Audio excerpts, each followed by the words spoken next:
Good evening, ladies and gentlemen. We welcome you to coverage of the SNB Cup Series presented by Appalachian Holler Hunters on LSR TV. For those that are watching on Facebook, YouTube, and iRacing Live via LSR TV production, as well as those that are listening on CRN Sports, the voice of live sim racing. This is the virtual New Hampshire Motor Speedway. Tonight, it's the Mountain Air Outfitters 150 from the home of Lobster, Loudon, New Hampshire, the New Hampshire Motor Speedway. Our broadcast coverage again presented by LSR TV and Swag on CRN Sports as well. I am Wesley Outland, joined alongside from Washington State. I'm in Durham, North Carolina. From Washington State, Greg Rentz. Greg, also in the production chair from Wichita Falls, Texas for LSR TV. Charles Wooten on the production side. Greg, the Magic Mile, as they call it. This is going to be an exciting race, a very unique track that is New Hampshire Motor Speedway. We could see a wreck fest of activity. We could see a green flag run. We could see green flag pit stops. What do you think New Hampshire will entail here this evening? Going to see some hard-fought racing, Wesley. 150 laps the distance here tonight at the Magic Mile, it has become known in the racing circuit, and it has produced some magic for several drivers in real life, picking up their first career victories right here at this 1 mile oval here in Loudon, New Hampshire, the home of the Lobster, and we'll see how it treats these drivers, and a big field of them, Wesley, looking like around 30 entries or so into this race here tonight. And we've got some familiar names to folks who have been watching on LSR TV for a while from a few different racing series that have been broadcast on here in the past. A lot of great drivers from the Adrenaline iRacing League to the Ezra Cup Series, as well as those that are on the SNB Cup Series ready to go. Hey, we showed you the race on Texas, racer information, 150 laps. Once practice concludes, 2-lap qualifying to set the stage for the 150-lap feature. In addition to that, let's take a look at the sawblade.com weather conditions. It is partly cloudy skies, 78 degrees, and it is no worry about wind speed, but the track temp is up about 11 degrees warmer than the ambient temperature. And I think, honestly, as we move into this race, Greg, it will continue to climb. And the more rubber that gets laid down on the track, that's going to also bring the track temperature up a little bit here, Wesley. This is race number 2 of the season, and quite controversial finish to this series' opener at Daytona last week with Josh Altis and Joey Petrie. It was Altis who took home the victory in very controversial fashion. Not of his doing. It was what happened with Petrie, who crossed the stripe first. It was what happened with him after the line that was the topic of discussion. Yeah, pretty much Joey Petrie, they were wrecking at the start-finish line. Out of nowhere, they're crashing to the checkered flag. Go figure, it's Daytona. And in the process of him crossing the line, being declared the winner, his car then got collected in a wreck, and he went spinning, and then he started driving backwards down the racetrack. Well, the cars were still going in forward, crossing the start-finish line. Well, the people at iRacing felt that that was a black flag and a disqualification, and it was a tough break for Joey Petrie, but he's back here. He's ready to go here tonight. And, of course, Joshua Altis was the big winner, taking the checkered flag. He leads the points. He's the defending champion of Season 1. And right now the momentum is on Altis as we speak, as we continue to go here. Momentum in the camp of the 94 of Altis. Win at Daytona last week, and now we're going to get it on in New Hampshire, and Joey Petrie no doubt going to be looking for some retribution. Wesley, another driver is going to be looking for some retribution. The 99 of Tucker Wingo, he had a shot at a victory at Daytona last week, was up leading laps in the early going. Connection issues right around the halfway point dropped him out of contention for the race. He wound up close to 6 laps down when it was all said and done. No doubt Wingo is going to be looking for some redemption in his Ford Mustang. He sits 5th on the charts right now in practice. We're ready to go at New Hampshire when we return qualifying for the SNB Cup Series on LSR TV, iRacing Live, and CRN Sports. Hey, it's Wesley Outland of CRN Sports, one of the co-founders. I'm also one of the announcers on Live Sim Racing, LSR TV. We've recently partnered with LiveSimRacing.com to become the official radio partner of all of the esports events. What is CRN? Well, first off, we're going to be covering esports like it's never been done before with our MRN, PRN type radio atmosphere like you experience with NASCAR. In addition to that, we will cover the Northwest Trucking Cup Series, the Northwest Tour, and of course special events and sanctions like swag and special events like 6 Hours at Daytona and so much more. It's very simple to check out the racing action, whether on LSR TV, on Facebook and YouTube, or by listening. And that's how I want to help you real quickly. Go up simply to the website, wearecrn.com, wearecrn.com, click play, and you are set. It's that simple. We're excited to be the voice of live sim racing. We are CRN. Follow us at crn.com. Back here at New Hampshire, and qualifying is about to get underway for the drivers here for the Mountaineer Outfitters 150. Round number 2 of the SNB Cup Series presented by Appalachian Holler Hunters. Ready to see who can put the best driver down on the clock. Remember, the blue is the drivers that are currently in the playoffs right now, or currently in the top 12, if you will. But here comes Tucker Wingo for BAMF Motorsports. He'll be the first man out to qualify, Greg. And he's one of those drivers we talked about in the pre-race, Wesley, looking for some redemption in that number 99. Wingo led laps at Daytona, but trying to get some advantage here at New Hampshire to try to get off to the redemption, or kick off the redemption tour, Watching the times, we got Tyler Stooksbury on top of the board right now as we watch Wingo go. He falls in right around the middle of the field thus far, 29.507 for Tucker Wingo. Puts him third, actually, on the board, so behind Stooksbury and DeWeese. Monday night's Ezra winner, Matt Lovett, sits in fourth place in the number 41 with Ross Tatum in the number 1, rounding out the top 5. And qualifying is underway right now. Watching these drivers put down their best lap of speeds, if you will. And there is the man that's currently at the top of the board from Lynchburg, Virginia, Joshua Altus in the 94. And there you see him in that red car, the Daytona winner, the defending series champion.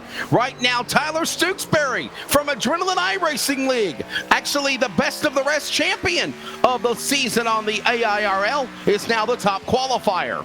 Sitting top of the board with his new high-five teammate, Braxton DeWeese, in that number 15 right behind him. I believe they are teammates, as DeWeese has joined High Five Racing here for the SNB Cup Series season. Got to double check who is Tyler Stooksbury paired up with. Notes. Yes, Stooksbury's in High Five Racing with him. And we got the other Adrenaline team, CEM Motorsports, in the field as well, represented by Caleb Smith and Jacob Grant. Those guys representing it right now. They have a pretty good guy on the crew chief box calling shots for them. How about Adrenaline champion Shane Tyrion is in the pit box for them right now, trying to find them some extra speed. But it looks like High Five's got it set up right now with Stooksbury and DeWeese, 1-2. Stooksbury, DeWeese, of course, another one of those drivers that competes on the Adrenaline Series. Just wrapping up. Logan Calderwood now the next qualifier, the number 35. We'll see what Calderwood can do. He's part of BP Racing. I love the teams. Not only do we have the drivers running, we have team rosters and drivers that are on race teams fighting for team championships, like the likes of, BAMF Motorsports, Blackjack Racing, MP Motorsports, CEM Motorsports, High Five, BP Racing, Bay Racing, Dark Horse Racing, and so on.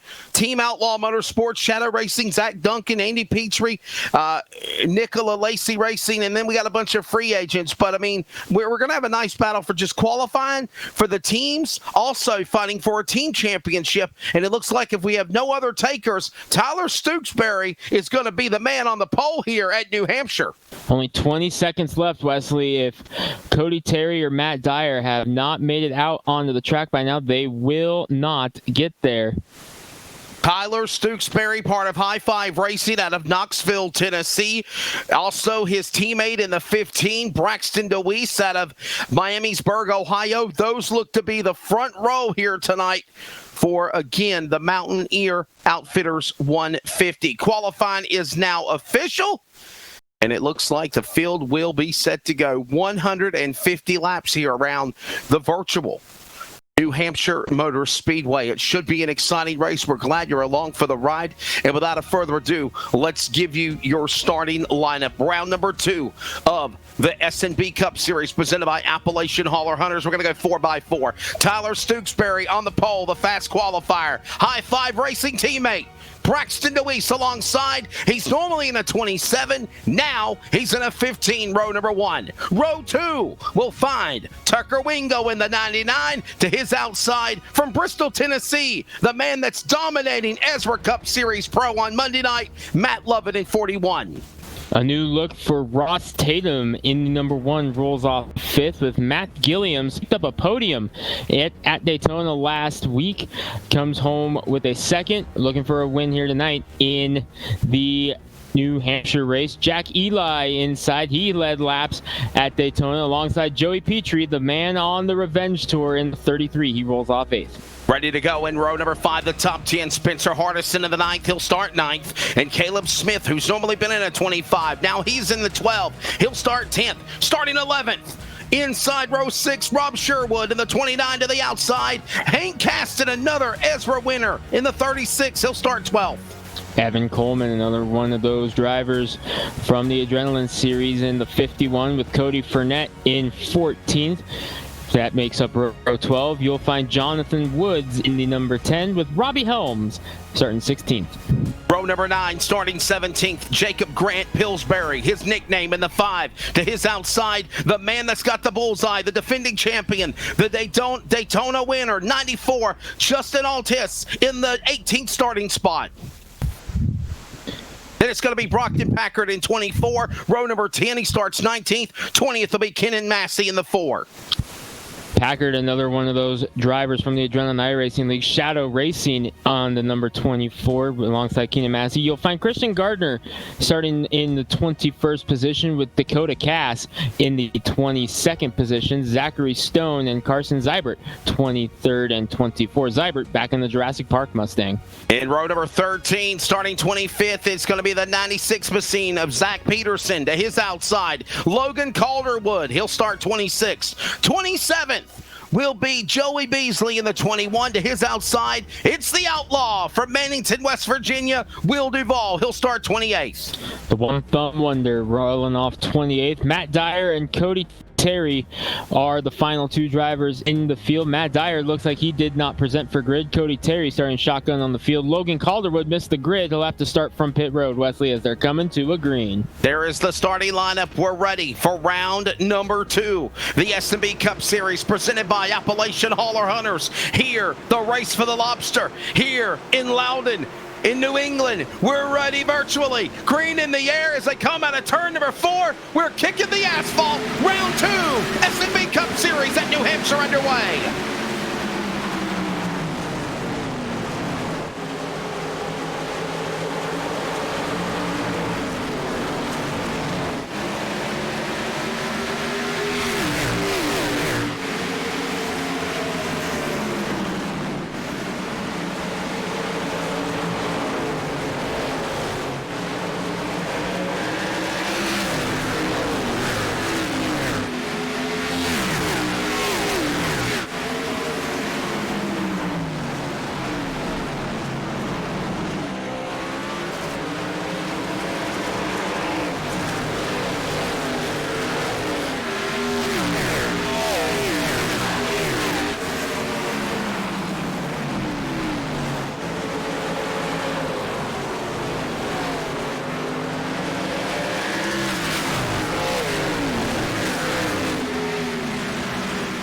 The front straightaway they come, and already clicking them off one by one. 150 laps the distance, and Greg, we have a virtual race, and out in front quickly, it's Stooksbury. He's normally in the green 19. He said he thinks green's bad luck. He's changing up his colors. He's leading in the red 19 right now. Also changed manufacturers, Wesley, as he is now in a Toyota in the number 19. We were seeing him in a Ford on Sunday nights, now in a Toyota, looking very strong out of the early going as well. Braxton DeWeese in the 15. Tucker Wingo and Matt Lovett rounding out right behind them. Top 5 rounded out by Matt Gilliams in the 28, who's all by himself right now, about half a second either way before we find another car. But the top 4 right now, Stooksbury, DeWeese, Wingo, and Lovett. You see one car in danger going a lap down. That's Calderwood, who missed the grid, had to start on pit road. So we are underway. This event, 150 laps. They work their way down the front straightaway. Stooksbury, DeWeese, Wingo, Lovett, and Colliams right now, the top 5 as it stands. What a field of cars, 30-plus strong. So many cars, we can't even put them on the whole ticker. We can only show you the top 28.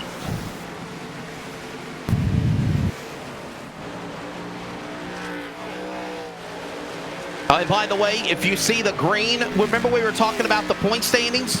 You see the top 12. The blue are the 11 drivers that are still in the point standings that can win and go to the playoffs.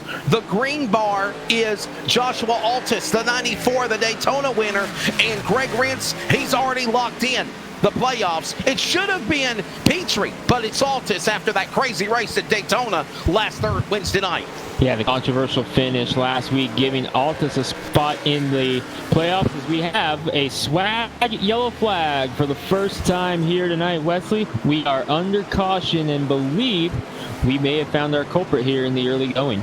Caution out over the speedway. We'll find out what happened here, as this is the first yellow flag of the race. Couple of cars getting together, and it's going to be the 96 machine just simply losing it down on the bottom of the apron for MP Motorsports. Zach Peterson keeps it off for the safer wall barrier down on the inside and able to come back on the race course, but by that time the leaders were approaching, so the officials quickly said throw the caution. A single car accident, and that's the cause of the yellow flag. Yellow flag here early. So we went caution-free, wire to wire on Monday night in the Ezra Series. 98 laps at Pocono. We were talking before the booth. Wonder if that's going to happen again. The answer is hard no. We are under caution within the first 10 laps. 150 the distance here tonight, Wesley. Don't let that distance fool you. Yes, it's a 50% race length of what the Cup boys do here when they make their annual trip up in late July. But this is going to click away pretty quickly when we're under green flag conditions. Under caution, we'll take a quick break. We're underway in the early going of the Mountaineer Outfitters 150 for the SNB Cup Series presented by Appalachian Holler Hunters. You're tuned in from New Hampshire Motor Speedway for virtual iRacing coverage on iRacing Live, LSR TV, and CRN Sports. ETE Reman is the world's best remanufacturer of transmissions for import and domestic cars and trucks.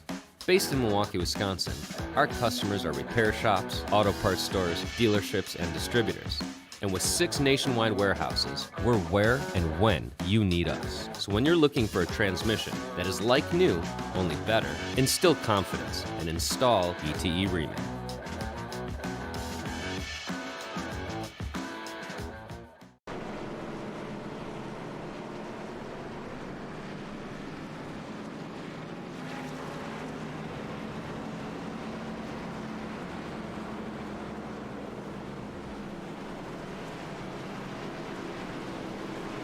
Back here in New Hampshire, under caution here in the early going of this event. And the old cliche, as they always say, Greg, cautions breed cautions, but the lights are already off for the pace car. We should be ready to go back to green, and I don't think anybody took advantage of coming down to pit road. No, we did not see any pit stops. Believe would have to double confirm it with race control, see if we can find it. But believe this series has tire limits, Wesley. That's going to play a role if it does. Yes, there is 6 sets of tires on pit road, so you only have a certain amount of tires you can use. That counts the tires you start on. You only have 5 sets of Goodyear Eagles on pit road waiting for you, so you may have to save them here as we get set to go back green. Ready to come back for the restart. Off of turn number 4. Green back in the air. Tewksbury on the jump. One of those drivers that are out of the playoffs right now, but I mean, virtually, if he makes a run for the season, he wins this race, he locks himself in. Right now, the drivers on the ticker that are in dark blue are the ones that are currently in the top 12 of the points. But green is for the winner. And we are back underway here. Will we see a second driver make their name green for the rest of the regular season? Right now, Tyler Tewksbury doing what he's had to do as he's led just about every lap from the pole in at number 19 with his new teammate Braxton DeWeese behind him. Wingo, Lovett, and Tatum now in the top 5 as Tatum's gotten around Gilliam's in the number 28. Ross Tatum, a couple of good runs both at Daytona last weekend. Oh, we got problems behind him. One car going around. That was Caleb Smith in the 12. No caution. No caution. He spins and grins and keeps on going. I'm worried about the car that was alongside him on the outside there. I believe that was the 29 of Sherwood, if I'm looking at it correctly. No, still trying to get a positive identity on it. Got one car around, though, top of the racetrack at the bottom of 1 and 2, but he's out of harm's way. Car looking like a modified already, but he will continue along. That is Terry's car for MP Motorsports. And again, 2 chances of a caution again, and then they do not throw yellow, but now they throw yellow now. And we got trouble on the front straightaway again. It's the Outlaw, Will Duvall. Team Outlaw Motorsports driver out of Mannington, West Virginia. It is Will Duvall who has lost the handle. We have seen cautions in not 1, but 2, but 3 transactions here in the last lap, but the third one did it in. Here's the reason of another swag. E-Raps and graphics yellow flag as he bounced off the 96 car. Who brought out our first caution, by the way. Wesley, we were talking to Will before the race, and that was the part of the track that he was concerned about. Corner exit. Looks like he was able to predict his future there. And he got loose on corner exit here. Didn't look like he had any help. He was worried about that part of the track, and it looks like it bit him this time. Yeah, he point blank said he was not a fan of that track, not a fan of that turn. And he said he had a feeling he was going to struggle here tonight at New Hampshire. As he is right now bringing us under the yellow flag. First caution for him, second yellow flag of the race in a sequence, honestly, Greg, where we could have seen the yellow flag fly a lap before Duvall spun off 4. Yeah, we could have seen 2 or 3 yellows before the yellow finally came out, Wesley. This time we have some takers on pit road deep in the field. I see Caleb Smith back there in the number 12. He was the one who had that big slide earlier in the 12. And the car next to him, that was the car I was worried about, because it got some damage in that incident with the 12 of Smith. Still working to see if we can get a positive ID on exactly who that was on pit road. The white and blue car there. That's the car I was worried about. Yeah, tough break there for that car, as we're going to watch it and see what happens to him. Understand, that is Spencer Hardison in the car. Yeah. Thought it was Spencer him, but wasn't 100% sure. Spencer Hardison for CEM Motorsports, the number 9. One of those team drivers, along with Matt Dyer, Evan Coleman, Caleb Smith. By the way, we were talking about pit stops earlier before we saw this second yellow flag come out, presented by Swag, E-Raps, and Graphics. And just want to let you know, these drivers were given 6 total sets of tires. 5 that are remaining in the pits, the 5 sets of tires on the pit lane for your 5 pit stops. And then 1 set of tires that were on the car to drop the green flag. Fuel window is between 39 to 41 laps. They might push it to 45, I believe. We've seen it sometimes here. But that's the fuel window, roughly. And then they're allowed 1 fast repair, if need be, in this race. So that is the do's and don'ts, the facts of what's going on. And the lights are already off for the pace car. And we should be getting ready to come back for another restart here at New Hampshire. Getting set for restart number 2. And our third time Barney is going to drop the green flag. Tyler Stooksbury has led them all thus far. 15 in the books, going to be 16 in the books when we take the green flag. Stooksbury, DeWeese, Wingo, Lovett, and Tatum, your top 5. Keeping our eyes on Joey Petrie, who wants redemption from Daytona. He is restarting this race in 8th as the green flag back in the air. Back to the Ryco Motorsports restart zone. Don't forget, Ryco Motorsports will have the Fall Brawl, not the Fall Brawl, the Winter Heat Series coming soon on LSR TV and CRN Sports during the winter months when the real tracks are off. And on the restart, it's Stooksbury, his teammate DeWeese, right behind him. Tucker Wingo in the 3rd spot. Tatum has now moved up to 4th. Lovett in the top 5, and away we go. And my apologies, it is not Ryco Motorsports, my bad. I do so many races, I got confused on which one was the restart zone. Caution. Well, there goes another swag yellow flag. I know that much. So much for what we were talking about before the race there, Wesley. We were discussing it in the booth. If maybe we could go caution-free at a track like New Hampshire. Yeah, no. Let's see what happened here this time. You're watching that blue car of Jonathan Woods on screen in the 10. Ooh, contact with the 96 of Peterson sends him around. And look at Fan out there.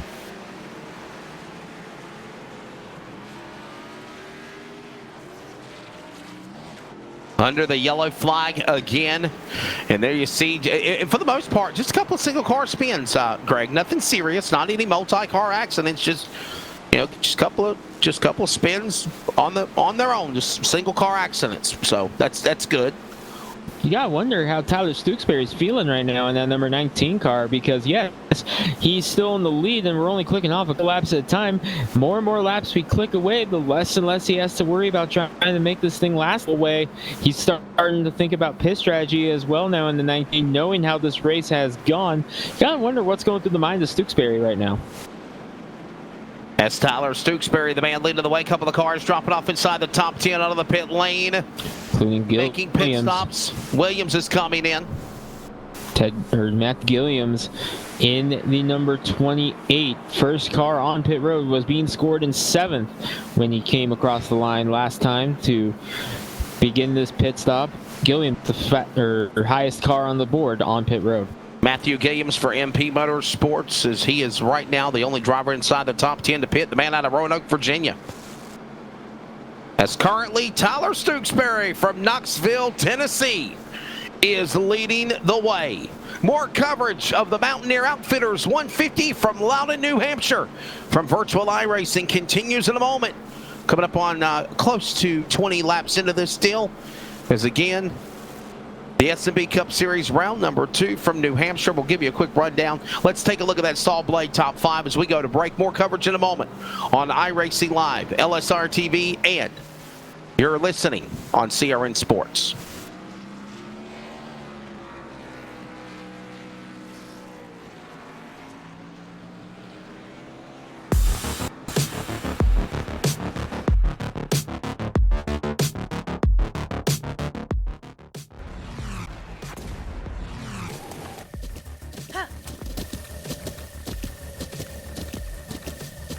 With the Butt Kicker Gamer 2, what you see and what you hear is what you feel.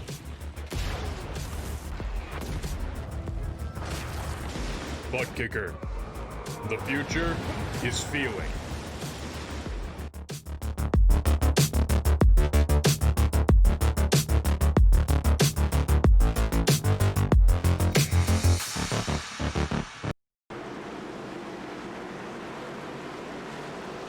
Back here at New Hampshire Motor Speedway, getting ready for the 4th attempt of a restart here for the drivers of the SNB Cup Series presented by Appalachian Holler Hunters. For those that are watching on iRacing Live, LSR TV, and listening on CRN Sports, green flag goes back in the air. We'll try it again. And the man out of Tennessee, Tyler Stooksbury, on the hole shot, pulls away from his teammate. Oh my God, DeWeese got a punt there. That came DeWeese, all those drivers involved in an accident in turn number 1. Oh my goodness. Boy, we just talked about how we haven't had a whole lot of big trouble so far. We just had it. Braxton DeWeese and Tucker Wingo get together. And suddenly, second and third have issues on the restart. Stewksbury off to a nice restart, Wesley, but watch it here as they go off into the turn. Wingo gets a huge run, and Braxton Deweese gets the worst of it. It really wasn't intentional. He just kind of dove down on the inside and just had a run, and he just when he drove down to the bottom, he shot back up the racetrack, which is the way the crazy banking is here at New Hampshire Motor Speedway. He just simply ran out of room, and he got right into the 15 car. Saw a few drivers get a piece of that, including Zybart in the Jurassic Park entry. Gilliam's coming to a stop, did not get a piece of it. Saw one more car getting involved, didn't see who it was, but now we're starting to see more USA takers. car. It looked like a USA car looking, USA flag. Yeah, Tatum. It was Ross Tatum in number 1. That's who it was. As we see more drivers on pit road here, Wesley. Stewksbury leading the way all the way thus far. He still has yet to come down pit road. Now he's got Tucker Wingo up in second, and Daytona winner Josh Altus all of a sudden is in third. So the yellow flag out again here at New Hampshire. Quick break. We'll be back with more coverage in a moment.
Still under caution here at the New Hampshire Motor Speedway for the Mountaineer Outfitters 150, the next round of the SNB Cup Series, presented by Appalachian Holler Hunters. We're live at virtual New Hampshire Motor Speedway on the iRacing Simulator. Those that are watching on iRacing Live, LSR TV, your home for sim racing, and as well as the voice of live racing listening on CRN Sports. Wesley Outland, Greg Rentz, Charles Wooten on the production chair, and this has been a yellow flag fiesta so far in the early opening 25 laps here at New Hampshire, Greg. Yeah, it's been kind of a not clean start, I think would be probably the cleanest way we can describe that. It has been quite the start to this race. Stewksbury has led every lap thus far. Unfortunately, Wesley, we've only gotten about 5 or 6 laps completed under green. We're already under our 4th caution. We just completed lap number 25. We are only 1/6 of the way through the distance here. Yeah, still 125 laps remaining. The lights go off for the pace car, and we'll get ready to try to set up for the restart for the 6th time now, actually. 6th time in 25 laps. Go figure. In 25 laps, there's been 5 caution flags in the opening 25 laps of this race. Guys got to get settled down here and get this green flag belt under them here. Pretty much a wild start to things for Loudon, New Hampshire, virtually. The pit lights are off again on the pace car. Pace car is going to drop onto the pit lane this time. Pilots, round out your top 10 before they come back to green. Stewksbury, Wingo, Lovett, Altus, Petrie in the top 5. Barnett, Caston, Dak Ely. Then it's going to be Coleman and Brockton Packard in the top 10. Back to green here in the Geico restart zone. Green flag back in the air. Stewksbury once again flawlessly on the restart. Whole shot off into turn 1 with a 3-car battle behind him for second. That 19 of Stewksbury has been very strong today on these restarts, which is what's helped him be able to be in front of the rest of the field when that caution comes back out. Meanwhile, Wesley, biggest mover of the race, is in 4th. Josh Altus in the number 94, last week's winner at Daytona. Started this race 18th. He's trying to take 3rd away from Monday night's winner in the Ezra series. That's Matt Lovett on his outside. 2 previous winners in 2 different series on LSR TV battling it out right now. Yeah, there goes Joey Petrie as well. And by the way, Joey Petrie should have been the Daytona winner, but when it was said and done, the man in front of him right now in the 4th position, Joshua Altus, got it done. He is up 22 spots in this race so far in the 94 machine, and there is a man that in the 33 car, Joey Petrie. By the way, Greg, he is the son of one of the great crew chiefs of NASCAR, and in the broadcast booth as an analyst, Andy Petrie. Is he really? Awesome. Yes, sir. We battle it out. He is in a battle for the 5th position right now, make it 4th, as he was going after Altus, but now he's going to fall back into the clutches of Jack Daniels, Jack Eli in the number 54. Fournette hanging back there as well. Hank Caston, he won at Charlotte in the Ezra Series earlier this season. Battle for the lead beginning to heat up though, Wesley, and just as we key it up, trouble is out. Couple of cars going around, and there's one of them. Number 13, Dakota Cass. He's got LSR TV on the hood, or the quarter panel, I should say. Dakota Cass putting us under the yellow flag yet again. Let's check out the replay. Dakota Cass, part of BP Racing out of Cleveland, Tennessee. Taking a look. Oh, just got loose right in front of Hardison. Tatum and a couple others getting through there. Nice job by them, but yeah, what a great piece of driving to miss that.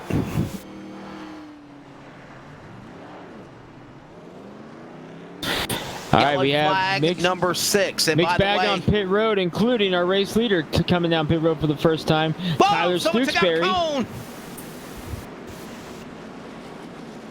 Oh my goodness, I think Matt Lovett took out the cone to stay out on the racetrack.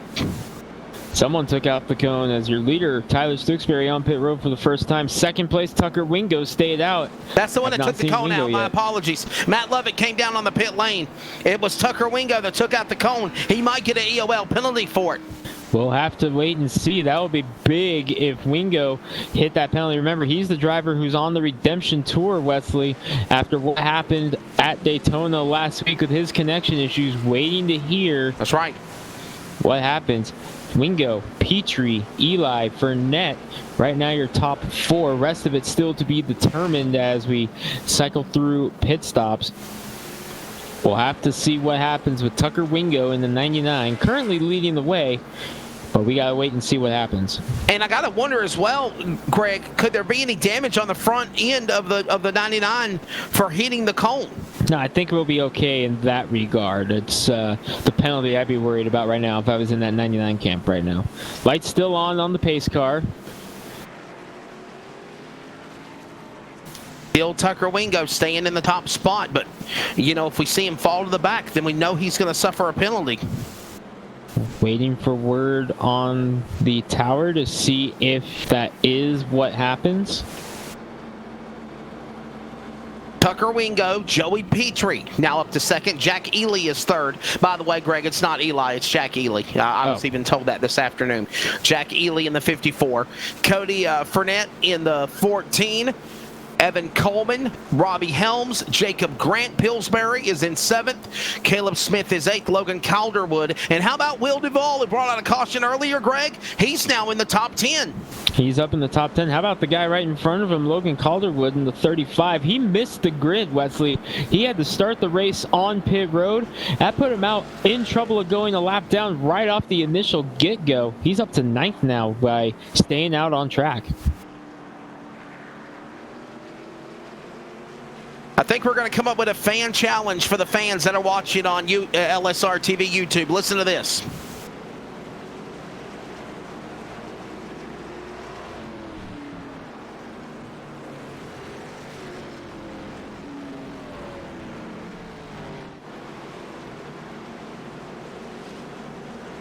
There you go. So, Chris DeWeese, you got a challenge. If you can get 75, up to 75 people to watch this race right now, LSR TV is going to give you your son, Braxton DeWeese, $20. We're already up at 37 right now, actually. I saw 41 a moment ago, so we've been flirting with it, so... Had some big numbers on Saturday for the 6 hours of Daytona. By the way, the American iRacing League doing it again. 6 hours of Talladega. Charles Wooten and myself on the broadcast call. That will be on Saturday, December the 19th, 9 a.m. Eastern, 8 Central, 6 Pacific on LSR TV and CRN Sports. Back green, Wingo leading the way, trying to become the first driver not named Tyler Stooksbury to lead a green flag lap here. But the way this race has gone, that'll be easier said than done. They're in turn number 3. He's pulling away from Petrie and Ely in the number 54. Battling out for second right now. Wingo is going to come by and lead the lap, so no, he does not get a penalty in the number 99. Leading the way right now, Petrie, Ely, Fournette, and Helms for top 5. Ooh, Petrie slides up the racetrack. That's going to allow Ely to get a run in. And here comes Ely. He'll clear for third. Joey Petrie to second, running down Tucker Wingo. Look at this battle now heating up on the racetrack. There goes the 11 and the 13 of Cass. Ooh, Long they in that got mix. together. Look out. That was between Carson Zybert and Tyler Stooksbury and Dakota Cass, all in this mix. Joshua Altis is even in it. Yeah, he came down pit road. I was watching the battle for second between Ely and Petrie, and they almost got together right at the exact same time as these guys back here, Zybart, Stooksbury, Cass and company, trying to make their way up on fresher tires. Whoa, we got a problem. Look I believe out. it was Hardison. Hardison goes around, collected one more car, got tagged. And the man for CEM Motorsports, Spencer Hardison, goes around to the front back straightaway. And another swag caution. And here's the replay. Presented by Swag eWraps and Graphics.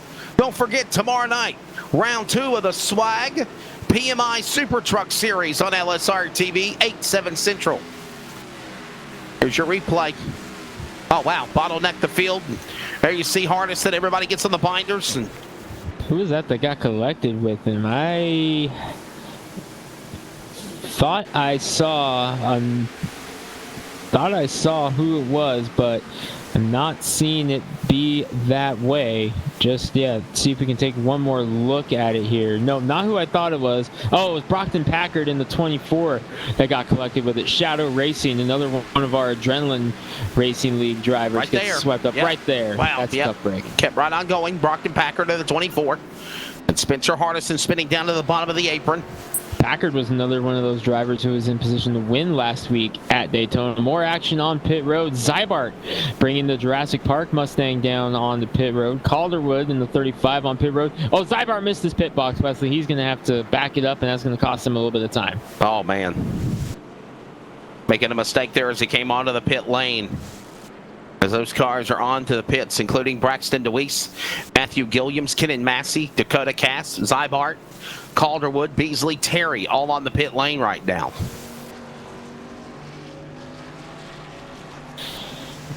There goes the 11. Wingo leading the way. Ely, Fournette, Petrie, Helms, your top 5 at this moment. Jacob Grant, Evan Coleman, Caleb Smith, Will Duvall, Ross Tatum back up to 5th after being caught up in one of those earlier incidents.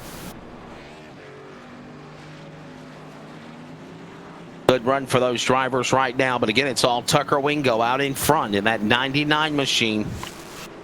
Tucker Wingo for BAMF Motorsports. Right now, he is the man that is setting the bar here. Jack Ely in second from Wall, New Jersey, the famous Wall Stadium. Cody Fournette in the 14 car, sitting in third. Out of Chapel Hill, Tennessee. Fourth is again the driver of 33, Joey Petrie. From Kannapolis, North Carolina, Andy Petrie Racing entry. And then in the top 5, Robbie Helms in the 18 car from Roanoke, Virginia. And that's the way it stands right now. So top 5 right in on board with the leader, Tucker Wingo. The lights are off for the pace car. We're going to come back to the green flag next time by. It'll be Wingo, Ely, Petrie, Fournette, Helms, your top 5, as they come back through the restart zone. Give it to lap number 40 on the board of 150. Tucker Wingo with a big jump now in that number 99, trying to break away from Ely, and Fournette able to get around Petrie in the number 33. So move Fournette up as high as he's been all night in the 14 car. Tucker Wingo back out in front on the restart. Ely now up to second spot. Burnett, Petrie, Grant top 5. There goes Pillsbury. He's closed in on that battle. Single file, top 5 or more. Down across the line, almost 3 wide in the back. Inside the top 10 with Smith, Helms, and Duval in that mix. And they work their way back into the corner. 40 laps in now. Early race leader Tyler Stooksbury still mired back in the traffic. He's in 17th position as you look at Grant in the 5, and the caution is out again. 1 car off the pace. 2 cars, Couple cars. That was the 21 that flashed by you on your screen there. Joey Beasley, trying to figure out who the other driver involved was. May have been Cody Terry, the 22. Ooh, just kind of little contact, run him up the racetrack. They're involved as well. Matt Gilliam's in the 28. And 1 car goes sliding through into the wall. And that's where Beasley hit the wall right there, the 21. So Gilliams and Beasley bring out this caution.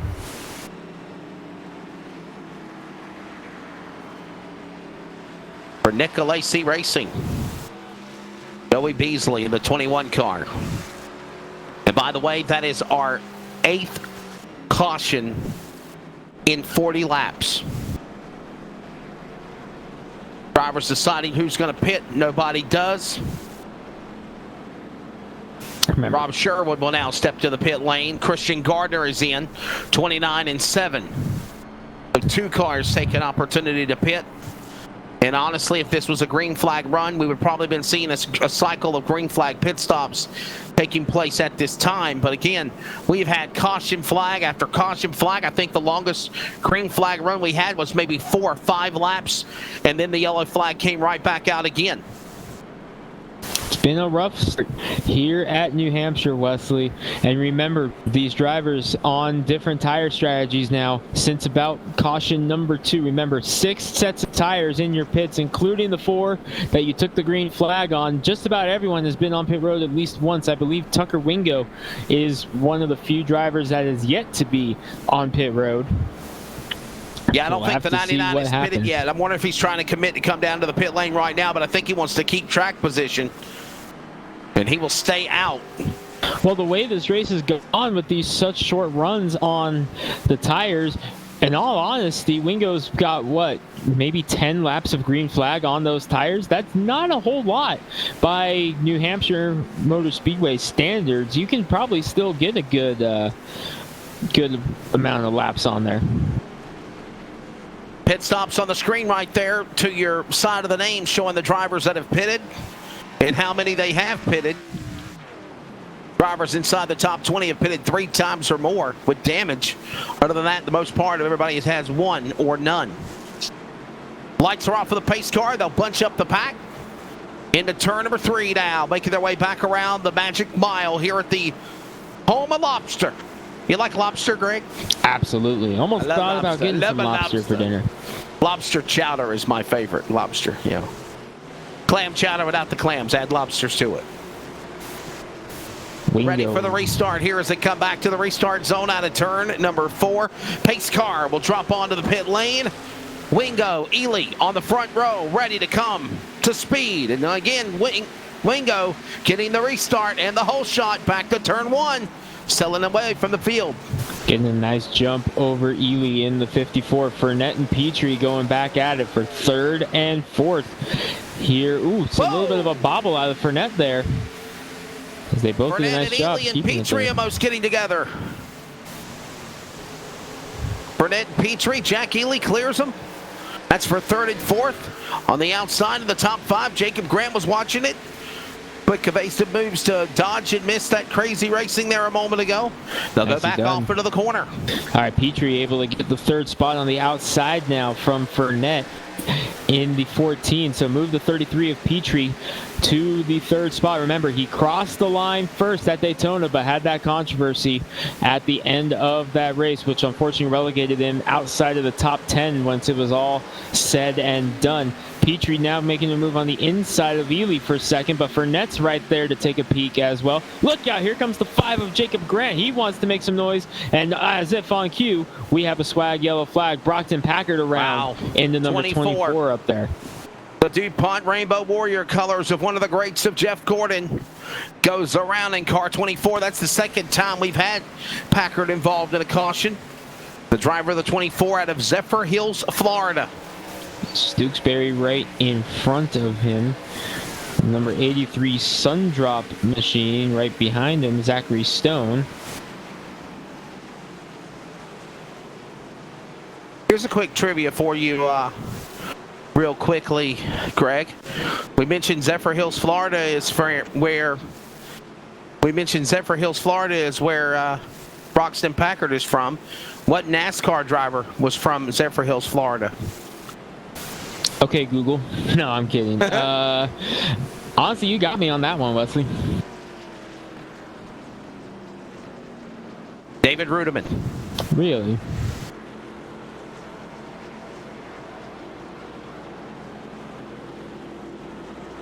So Zephyr Hills, Florida represented with Brockton Packard in the number 24.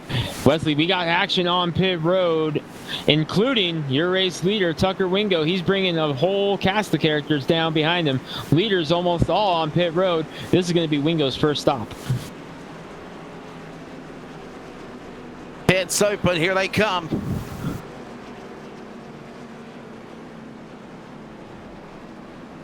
Pit stop. Second time of the race.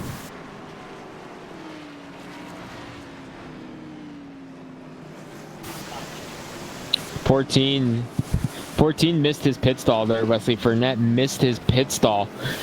So he's going to have to come around and try it again.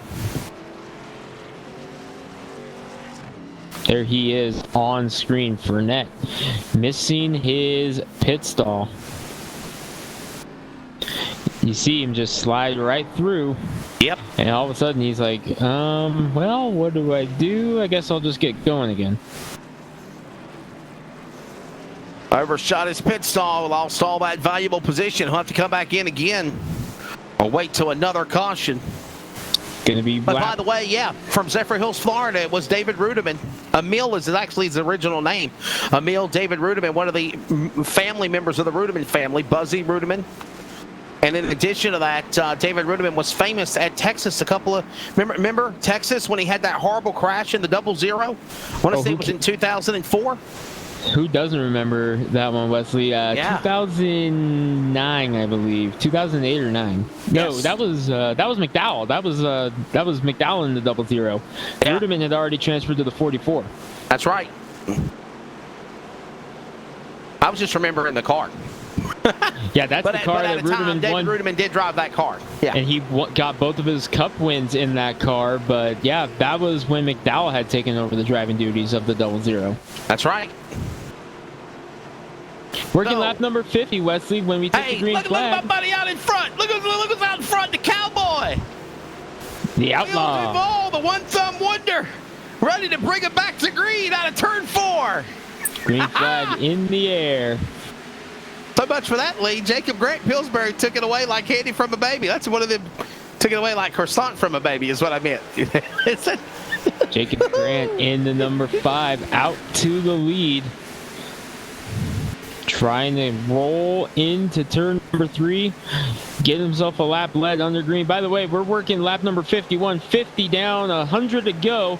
Yes. We are a third of the way through this one. And Altus, Daytona winner, making a peek inside of Duvall for second. Here comes Altus, ready to pull down to the inside. He'll make a move on Duvall. They'll clear him. The man that already has the green bar. He's in the playoffs. Joshua Altus, Daytona winner, has moved to P2. He's coming after Pillsbury Doughboy, Jacob Grant in 5. Trying to reel him in, but he's got a ways to go as now Ross Tatum in the number 1 trying to get a move on Duvall, but he's going to break loose behind him there off of turn number 4. Grant Altus, Duvall, Tatum, Woods, your top 5. Remember earlier in the day, Jonathan Woods was also caught up in an incident. Ross Tatum now getting ready to get a battle from Jonathan Woods for that 5th position. He's up 5 spots in the top 5. Evan Coleman up 11 positions. He's in 6th. Tyler Stooksbury, who was the fast qualifier, has moved outside the top 5. He's in 6th right now in the red 19. Tewksbury has been one of the fastest cars in the field all day long. Wesley, in that number 19, was 2nd in practice, set the pole award, and led the first 35 laps or so before finally electing to come down pit road. Has already fought his way back into the top 5, trying to bring Evan Coleman with him now in the 51. But Tewksbury going to stay up there. Got the open palm for High Five Racing. In the 19 car, battling there to the inside. Evan Coleman, he thought about peaking, couldn't get there, got to run. Tewksbury going after Duvall now for 4th, as Tatum has cleared Will Duvall. Now he's setting his sights on Grant and Altus up front. Ross Tatum had a good run going at Daytona. He's got quite a bit of damage on that number 1 as well from that earlier incident. Good to see him have a nice recovery here in the number 1. Trouble. Car down to the bottom of the apron in the grass. Dakota Cass in 13. No caution, though. Will stay green. Car looking like a modified. He's his 2nd time in the yellow, but he's all right. He'll keep on going. Well, New Hampshire has quite the storied history with the modifieds, and looks like at least Dakota Cass wants to turn a couple laps in one of them here. A lot of antsy driving down the back straightaway as they move into 3. With Jacob Grant out in front. Lead is shrinking, though, Wesley. Last week's winner, Josh Altus, is closing, and a caution.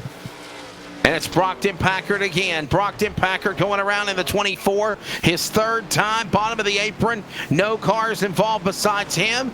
And we go under another swag instant replay. Here's a look at what happened. Packard, did somebody help him? Is that Ely behind him there in the 54? Yes, it is. That's Jack Ely, Joey Petrie right there. Wow. Oh, man, looks like he just got a little punt there from Ely. Overshot the apron, went down below the bottom, and thank goodness there wasn't no wall there. Or he probably would have had more damage significantly on that 24 car. So Packard brings out the caution once again, as you see the field snaking their way through. Wesley, I believe that was our longest green flag run of the day so far. We made it about 8 laps there on that green flag run. We did. And the question is, who's coming out of the pit lane? They were given 6 sets of tires, 5 sets remaining in the pits, plus the set they had on the car at the green. They got 1 fast repair. Fuel window is between, 38 to 41 laps. They think they can push it maybe to 45. So who's coming down to the pit lane? Any takers, but obviously with all of these multiple caution flags, it changes it up. Jacob Grant commits. Pillsbury down onto the pit lane. Altus will stay out in 94. He will now be the new leader. Tyler Stooksbury will move to 2nd. Logan Calderwood to 3rd. Jacob Grant, Ross Tatum, Evan Coleman, Jonathan Woods, Spencer Hardison, Will Duvall, Zachary Stone, Caleb Smith, Cody Fournette, Braxton DeWeese, and Joey Beasley. Those cars on the pit lane, Greg Rance. All coming down pit road. Not surprised to see Duvall on there, as he's, I believe, making one of his first pit stops since that incident earlier in the day. Jacob Grant came in as the race leader. Wesley, he has not moved off of pit road yet. Something wrong on the 5 car. Not sure if he got a penalty or what's going on, but Jacob Grant, he's going to lose a lot of track position here. So the man for MP Motorsports out of Lynchburg, Virginia, Joshua Altus, the Daytona winner last week in that controversial finish, along with Joey Petrie. Altus is the leader in the 94. We'll go side by side, take a quick break. Coverage continues on iRacing Live, LSR TV, and if you're listening, it's on wearecrn.com from New Hampshire.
back here in New Hampshire.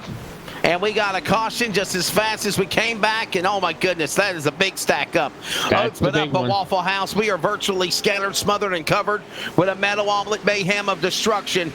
The big one on the front stretch here, Greg.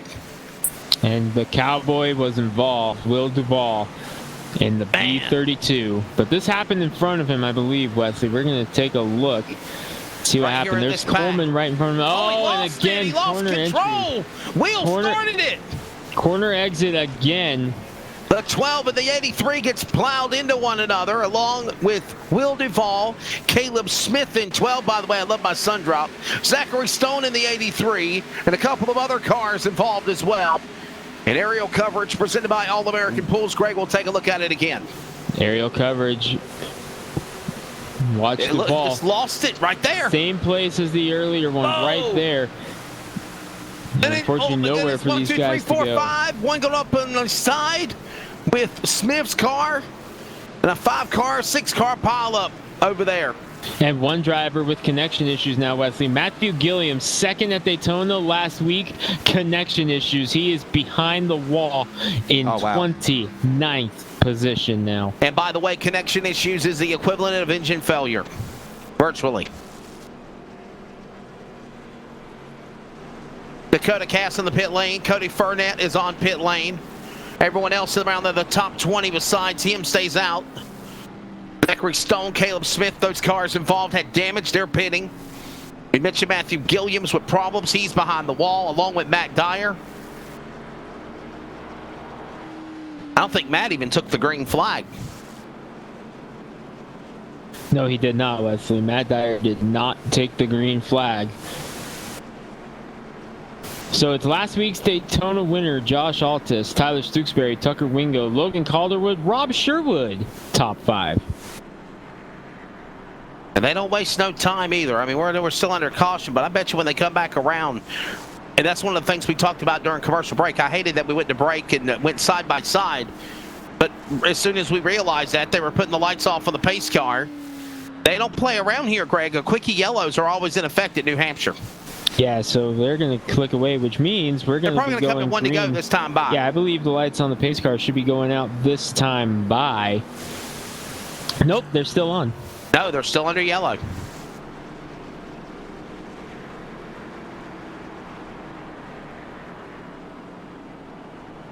Understanding the last time the 5 wrecked under yellow flag, it was Pillsbury, Jacob Grant. His pedals moved and he slammed the inside wall on the 5 car. And Jacob Grant now in 22nd because of that. And he was one of those front contenders earlier in this race, Greg. By the way, we're about 12 to halfway. Still got another half of this race left to go here at New Hampshire. It's not done yet. Half plus 10. Yeah. We're on lap 65. Going to be lap 66 when we get to the line. Believe it'll be lap 67 when we go green, as we should see the one to go at the line. Right now, race leader is the iRacing Ford Mustang out in front with Joshua Altus, the scored race leader in the number 94. And it's Wingo, Stooksbury. I believe Stooksbury will be in the 2nd position when things settle down. Lights are off, and Stooksbury is going to move back into 2nd position. And look at this, Altus taking the outside lane. We've seen that from most of our drivers so far tonight. Lane choice is in effect here. Altus taking the outside. Yeah, the lane choice in effect. And again, the Daytona winner, Joshua Altus, will take the outside lane.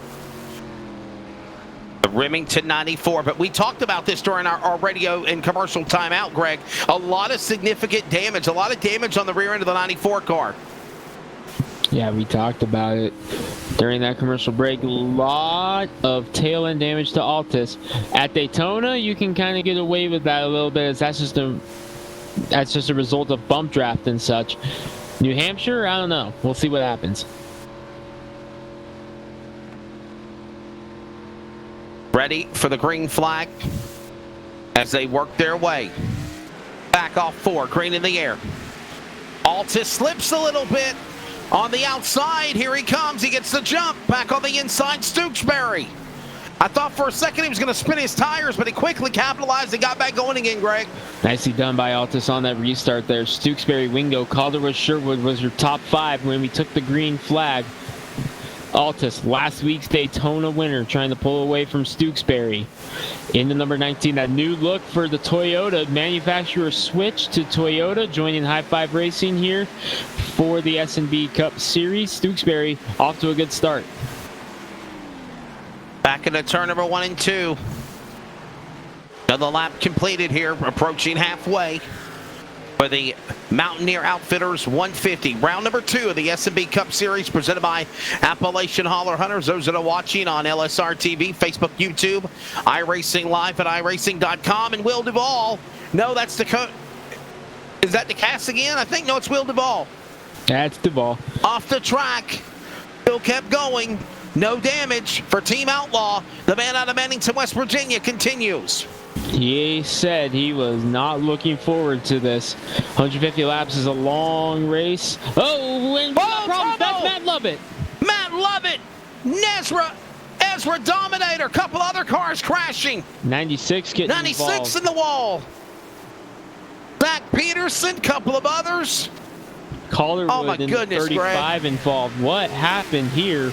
As we just saw it in front of us right before, or right after we switched back over to watch that battle is when it happened. We're watching Matt Lovett in the 41, and Calderwood's going to break loose right in front of him. Calderwood lost it right in front of him.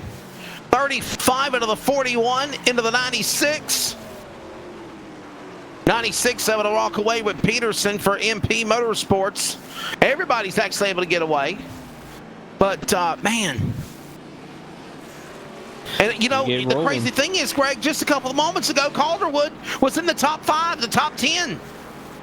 Battling. Calderwood had some damage, though, before that. So, the race not going the way he was envisioning it. Matt Lovett, that's a tough break. Remember, he won a caution-free Ezra race on Monday here on LSR TV. You can catch the replay of that on demand whenever you want on LSR TV on YouTube. But Lovett was looking to go back-to-back here on the week and begin his quest in the SNB Cup Series. Not going to be tonight, despite a strong run. Picked up his 4th win of the season for the Ezra Elite Sim Racing Association Pro Series. Remember, that's every Monday night, 8, 7 Central on LSR TV and listening on wearecrn.com. And they have next Monday night off, and then they come back for the playoffs after one more race remaining for the regular season at Richmond. So, by the way, tomorrow night we'll have coverage of the Swag PMI Super Truck Series, the Pavement Marking LLC Super Truck Series, round number 2. And then we come back on Friday with the finale of the On-Rail Paints Fall Brawl. And that will be a doubleheader at Charlotte on the small track on the 5th mile at Charlotte for the Legends Triple 30s. And then the Super Late Model finale, Greg, 100 laps at Martinsville. And that will end their season for Fall Brawl. That will be quite the show this Friday here on LSR TV. You can catch that and all the great racing action on LSR TV just by hitting that subscribe button and ringing the notification bell for every time LSR TV goes live. And by the way, if you're at work, at the office, you know, unwinding, you know, just lounging around the house or driving in your car, and you want to follow your favorite sim competitors and all of the leagues that we have, we now have signed a 1-year deal exclusive as being the voice of live sim racing, CRN Sports. You can just go to wearecrn.com or click on all of the available podcast outlets. All of the races are aired live in real time, and then they come back on replays like Apple Podcasts, Spreaker, Spotify, iHeartRadio, Google Podcasts, Castbox, Desert, Podcast Addict, and Podchaser, and even also officially at wearecrn.com. And Greg, you can just go there, click on the link, and you can hear the replay of the races or listen in real time. Pretty cool. all kinds of different options to catch the Adrenaline iRacing, or excuse me, all kinds of racing action on LSR TV, your home for sim racing. I got so used to saying Adrenaline iRacing, leaving Yeah. I see the name Tyler Stooksbury, and he's up in second right now. But all kinds of great options to see LSR TV and CRN here in action once again. Here, our second SNB Cup Series race of the season. Ready to come back for the restart. We're working lap number 72 complete. 73 when they hit the restart box. Approaching halfway. Joshua Altis out in front, the Daytona winner, the man with the green bar on the scoring ticker. Why? Because he's already going to the postseason. Playoffs? Don't talk about playoffs. Well, he will, because he knows he's going. Stooksbury, Sherwood, Wingo, Gardner, and others ready to bring them back to green. 2 to halfway here at New Hampshire, back underway. Trying to click the laps away. Altis out to a big lead now. They're hoping for a long green flag run at this point. They just want to click some laps away. Bouncing off the wall. Sherwood. Yeah, that was Sherwood in the 29. Holds it together. Gotta wonder how much damage is on that car for MP Motorsports. Rob Sherwood hit that wall a ton on the back straightaway, 1 to halfway. Clicking laps a little bit now. Cody Terry has his modified up in the 8th spot right now in the number 22. Just got passed by Joey Petrie in the 22, or the 33, but the 22 of Terry missing the nose on the 22, not letting it get to him as he's going back after Petrie. Altis, Stooksbury, Wingo, Sherwood, Massey right now, the top 5. Here comes a shot on the inside by Braxton DeWeese trying to get around Cody Terry. This is in the top 10. They come to the line. Barney iRacing flagman, cross flags are out. We're halfway home. 75 down and 75 to go as it's Joshua Altis leading the way here at New Hampshire as we get ready for the second half. Off the pace, 21. 21, Joey Beasley did take a hit to the wall earlier. He's coming down pit road. Matthew Gilliams is back in the car in the number 28, but he is being scored 29th, 11 laps down. But with the way this race is going, he's trying to get out there and just click laps away, see if he can maybe gain a couple positions if drivers fall out in the second half. Beasley makes it to pit road in the 21, makes it into his pit stall number 27, takes the fast repair. Right side tire's going up. He's going to get the damage repaired, get that fast repair, and get right back out on the track and see what he can do. Caution is out. There we go, just after halfway. 3-4 cars, you called it, Dakota Cass. And then, oh my goodness, the Sundrop man, Caleb Smith involved, another multi-car accident. Taking a look, you see the number 83 Zachary of Stone Zachary also, Stone. yeah. The Sundrop car, he was involved in it. See if he was involved in the starter, if he just got collected. I saw Evan Cass up in front of him. Yeah, Cass, you saw him sliding by there. Oh, that's a huge hit. Oh my goodness. Let's go from the top of the blimp or the drone. Let's do the drone. All-American Pools drone. Following him. Aerial coverage. Watch this. Well, don't look at the green 83. Look at the cars in front of him. Right about as they exit off the back stretch, right about now. Why here? Oh, Cass just broke loose. Oh, man. Oh, man. Zachary Stone got plowed from the front and the back. Wow. That was a mess.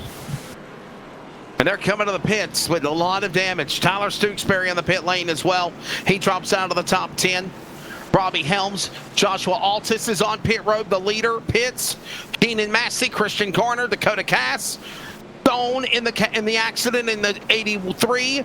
Peterson, Calderwood, Terry, all these cars on the pit lane. And now it'll cycle back around.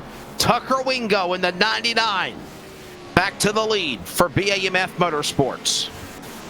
And we have our first driver officially out of the race, Wesley. It's Joey Beasley in the number 21 out of the race. And we saw that 21 car right before we saw the accident take place. And the 21 is behind the wall now, out of the race here. Tough tough break for Joey Beasley. Tucker Wingo now the new leader. Rob Sherwood, remember when he hit the wall on the concrete in the back straightaway and smacked the safer wall barrier on that last restart? You got to wonder how much damage might be on the 29 car. Wonder if we could try to zoom in on one of those cameras around the track and see if we can see if there's any damage on the 29, who's behind Wingo right now. And he looks okay, Greg. Looks to be in good shape, does Sherwood. How about Braxton DeWeese? He's back up to 4th now in that number 15. There is damage on the car, by the way. On the front. You know, Greg, we were thinking that he had damage on the side of the car where he walloped the wall on the right side, but actually it looks like he's got more damage on the front than anything else. That's DeWeese's car. That's Braxton DeWeese, the 15, up in 4th now. He came back through the field. But he's got damage, so got to wonder about perhaps the engine temperature in that number 15 car. Is it beginning to overheat? You can see the crumple there on the right front of that number 15 Toyota. A lot of damage on the back end as well, as it looks like lights are out on the pace car, which means we're going to give this another go. We're going to give it another go. Lights are out on the pace car. We will be ready to go again. Tucker Wingo, Rob Sherwood, Joey Petrie, Braxton DeWeese, Jack Ely, the top 5. Hank Caston, Jacob Grant, Pillsbury, Evan Coleman, Ross Tatum, Cody Fournette in the top 10. How about Brockton Packard? Even the problems he had earlier in the Rainbow Warriors 24, he's just outside the top 10 in 11th. Caleb Smith, Jonathan Woods, Matt Lovett, Spencer Hardison, your top 15. And here they come back into turn number 3 and 4, Greg. We're getting ready to come back for the restart at New Hampshire for the second half of the Mountaineer Outfitters 150. Give it another shot. Wingo with a big restart there, as the 29 of Sherwood did not go. And Petrie able to get by for the second spot. DeWeese trying to follow him through in that number 15. He will, as does Ely in the number 54. So suddenly, Rob Sherwood falling back to the 5th position, as Wingo now has a big lead.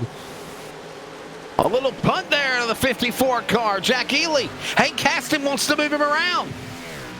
Caston, Charlotte winner in the Ezra series earlier this season. He wants another win. This one would be the SNB Cup series.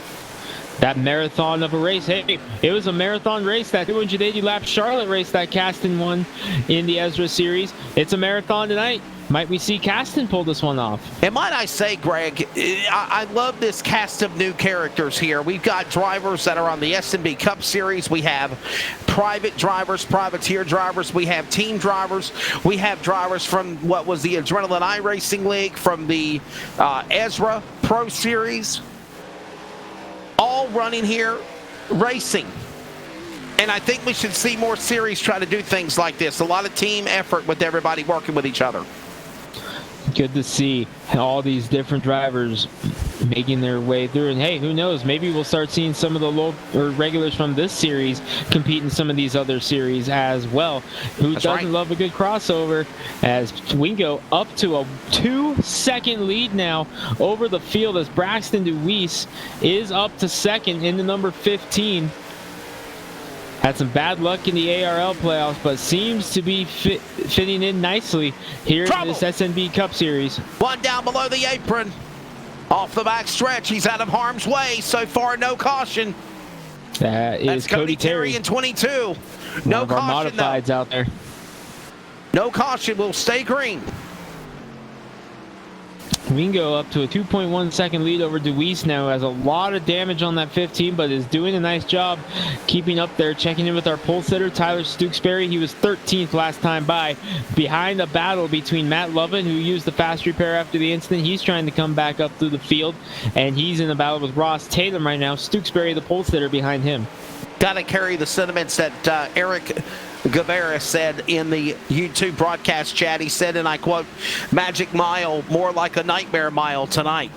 And it definitely has been caution field. Hopefully we can get a longer green flag run and carry this one on home for a late night snack. As Wingo has led the way. Hopefully you all had your dinner. We got trouble. Oh, no. That's Jacob Grant. Jack Ely involved. Third and fourth, Wesley, on the board when that caution came out. Wow. Swag, by yellow the way, flag. Remember on that last restart we saw the punt there by Ely to the 54? Let's take a look at what happened. Grant and Ely right there. Grant pushes up the track just a little bit, keeps it off. Nice job there by both drivers, and Ely just broke loose. 54. You see the other car? Man. Jack Ely, Jacob Grant.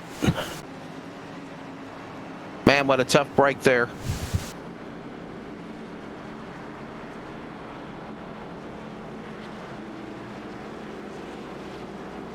Caution out again here. And Wingo, nobody's pitting yet. No, Sherwood. Sherwood will be the first taker. He's going to get that damage fixed, I guess. Yeah. Remember, these drivers have one fast repair at their disposal. The question is, you got to time it to use it. And with the way this race has gone, a lot of these drivers who have been electing to save the fast repair may be in the right mindset, as a couple more drivers that were deeper in the field come down pit road, including Grant. I see the number 10 on pit road of Woods. Ely coming down pit road. He has damage in the number 54. Ross Tatum is on the pit lane in the one car. Zachary Stone in 83. All those 5 cars on the pit lane for service. And by the way, this is now allowed Braxton DeWeese in the 15 to move up to second. Hank Caston to third. Joey Petrie fourth. And on this last restart, Daytona winner Joshua Altis was all the way back in the top 20. He's now moved up to 5th in the 94 car. Great job by Altis to keep the car relatively out of trouble. He does have the damage on the rear end of the 94, but that won't affect the handle as much as, say, damage on the front of the car. So Altis able to keep going right now, but he's got Joey Petrie in front of him, who is looking for some redemption after last week at Daytona. Tucker Wingo leads in 99. A caution flag field race at New Hampshire. Luis is up to second again after an accident involving Jack Ely and Jacob Grant Pillsbury. We'll see how much damage is on those cars as they are back out on the racetrack. Jacob Grant is in 21st. Jack Ely is in 22nd. Sherwood, Stone, Duvall, and Peterson still behind the pit walls getting service done, Greg. So still getting work done. Only one car is officially out of the race. That's Beasley in the number 21. Gilliams has gotten 1 lap back. He's now 10 laps down. He took a wave around in the number 28. However, he is nowhere to be seen right now on track, as I believe he may be behind the wall once again in the number 28. He's not out on the racetrack right now. He had gained 1 lap back, but nowhere to be found on the racetrack, and he just had those issues once again pop up. Man, that's tough right there. And by the way, we have work in lap 90. What do we got? 25 cars on the lead lap still? 25 cars, yeah. Exactly, on the lead lap. Final car on the lead lap will be the Sundrop entry of Zachary Stone in the 83, who just got the lucky dog. Yeah. And by the way, if we get another caution, Dakota Cass in the 13 would get the free pass. And then the wave around would be offered to drivers like Peterson, Gilliams, Beasley. Actually, Beasley is out of the race. So it would be offered to either Peterson and Gilliams to take advantage of. But the thing about the wave around is if you take the wave around, you're not allowed to pit. You can't pit. You just that's get how you get the wave back. around. That's how you get the wave around. Green flag back in the air. Wingo, DeWeese, Caston, your top 3. 3 different series that have been broadcast in the past on LSR TV, all represented right here. Wingo, DeWeese, Caston in a side-by-side battle with Petrie. That question remains, especially like if somebody's like 10 laps down or more, I don't know if it's significant or not, but if you're 2 laps down, 3 laps down, and you, as many caution flags as you've seen tonight, Greg, would you take the wave around and try your best to get back on the lead lap? The way it was going, if I was 1 lap down, absolutely I would take the wave around. With the rate the cautions have been going, I would take the wave around, get myself back on the lead lap, and then take pit stop the next caution, and all of a sudden it's showtime. So absolutely I would take the wave around given the opportunity. As one of our viewers said in the broadcast, we're at the Nightmare Mile. Not the Magic Mile tonight. It's been a Nightmare Mile. A lot of cautions, a lot of attrition, a lot of banged up cars. Virtually, we continue along as we approach lap 100 in about 7-8 more laps. As Tucker Wingo is out in front. Braxton DeWeese in second. Hank Caston, Cody Fournette. Joshua Altis has now moved up to 4th. He'll clear Fournette for that spot.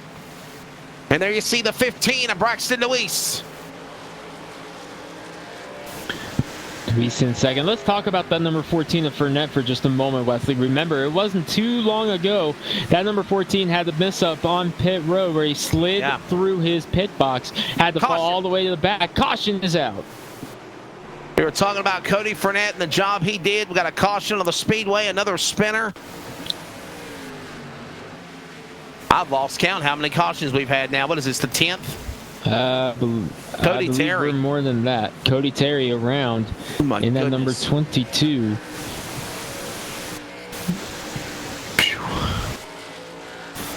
Going for a wild slide here at New Hampshire. That challenge, Chris DeWeese, still stands. If we get 75 active viewers at the same time, LSR TV's producer, Charles Wooten's going to give Braxton $20.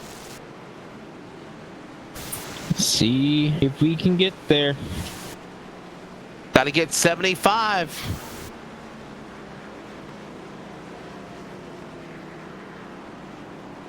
Oh my goodness. The Nightmare Mile continues, as Eric Guevara says.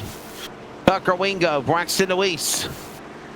Hey, let's take a look at the track temperatures right now as we approach lap 100. And cars are on the pit lane. Man, it really ain't changed, Greg. The temperatures actually came down. It started at 89, now it's down to 85. That's because we just caught a cloud, Wesley. You can see it on screen. It got really shady all of a sudden. That's a result of a cloud coming across and cooling this track temp down. So action on pit road as much of your leaders coming down, including Wingo and DeWeese. But the clouds are rolling, and that's cooling this track off whenever they cover the sun. So Braxton DeWeese is on the pit lane. Tucker Wingo pitted.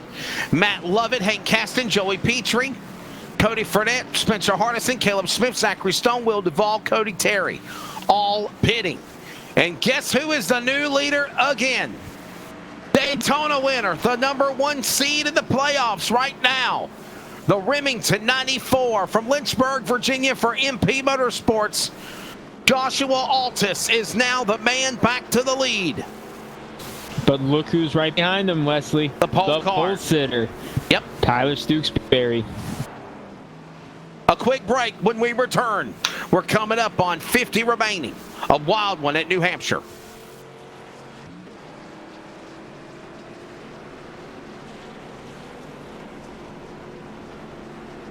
Hey, it's Wesley Outland of CRN Sports, one of the co-founders. I'm also one of the announcers on Live Sim Racing, LSR TV.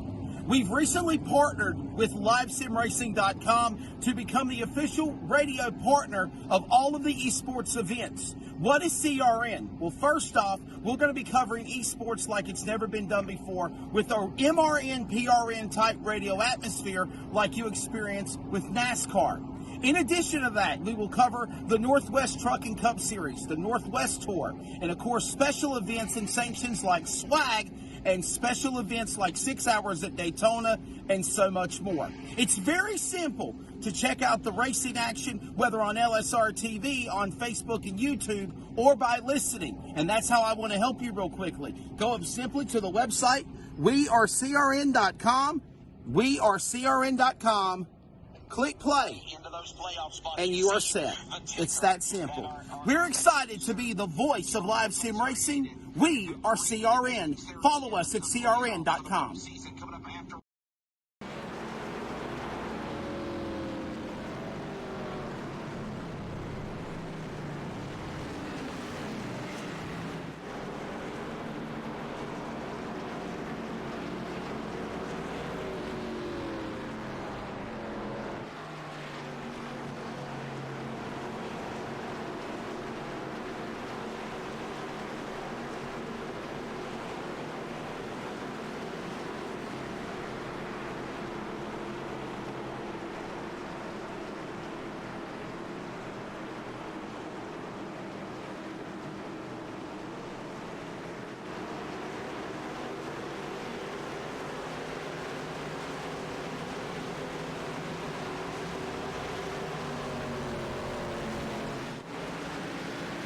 Ready to come back for the restart. Let's try it again here at New Hampshire.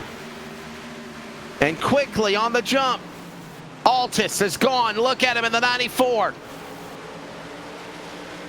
Altus, Daytona winner, getting out to the lead again, but Tyler Stooksbury has once again fought his way through the field. Wesley, going to be 50 laps to go when they reach the line this time. 2/3 of the way through this marathon at New Hampshire. Altus leading the way. Stooksbury, Calderwood back to third after being caught up. Oh no! Front straightaway below the flag stand. They're crashing again. Caston and all those involved. Oh no! I believe I see Sherwood involved. No, that's Cody Terry. That's Cody Terry. He there just is used the the fast 83 repair car. too. Peterson's involved. 83. Oop. Oh no! Someone else trying to squeeze through. What happened here? Another 83 swag of Zachary replay. Stone, I meant. My goodness. Wow. We did get a century grind complete, though. Lap 100. And we are Take a now look at scattered, what smothered, happened. and covered again. Watch Deep in the this. field, Terry. Oh, this happened way up in front of him. He just hits the wall. Who is that? That was Ely in the 54, sitting the wrong way on the one-way. Well, let's take another look, and let's see if we can pick up the 54 of Jack Ely, as he may have been the culprit at the start of this run. The 54 car for BAMF Motorsports. Whoa, Bobble. he was bobbled. Wall. Wiggle, jiggle, giggle, crash. Oh, no. Oh, Keenan Massey in the 4. He was having such a clean, quiet night. The number 4, he's caught up You know, in it let's as see well. another replay, and let's do the flyby camera, the speed shot. I wonder what it would look like from the speed shot camera on the front straightaway to see that wreck. Probably a whole lot of cars whizzing by and a lot of smoke is what I would guess. Let's see this. Here we go. This is going to be right at the start. Yep. And there then you this is see where it. we saw it. Wow. Caston, Ely. Oh, no. Man.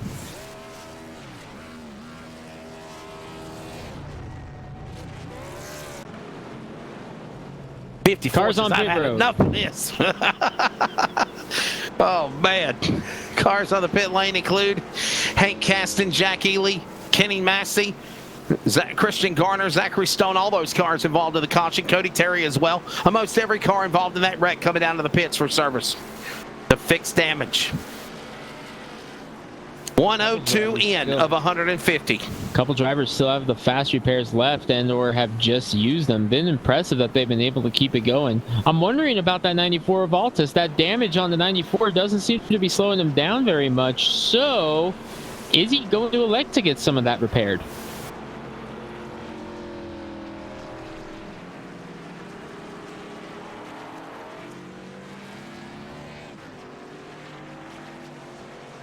Hey, by the way, we'd like to send a thoughts and prayers from our LSR TV and CRN family to the DeWeese family.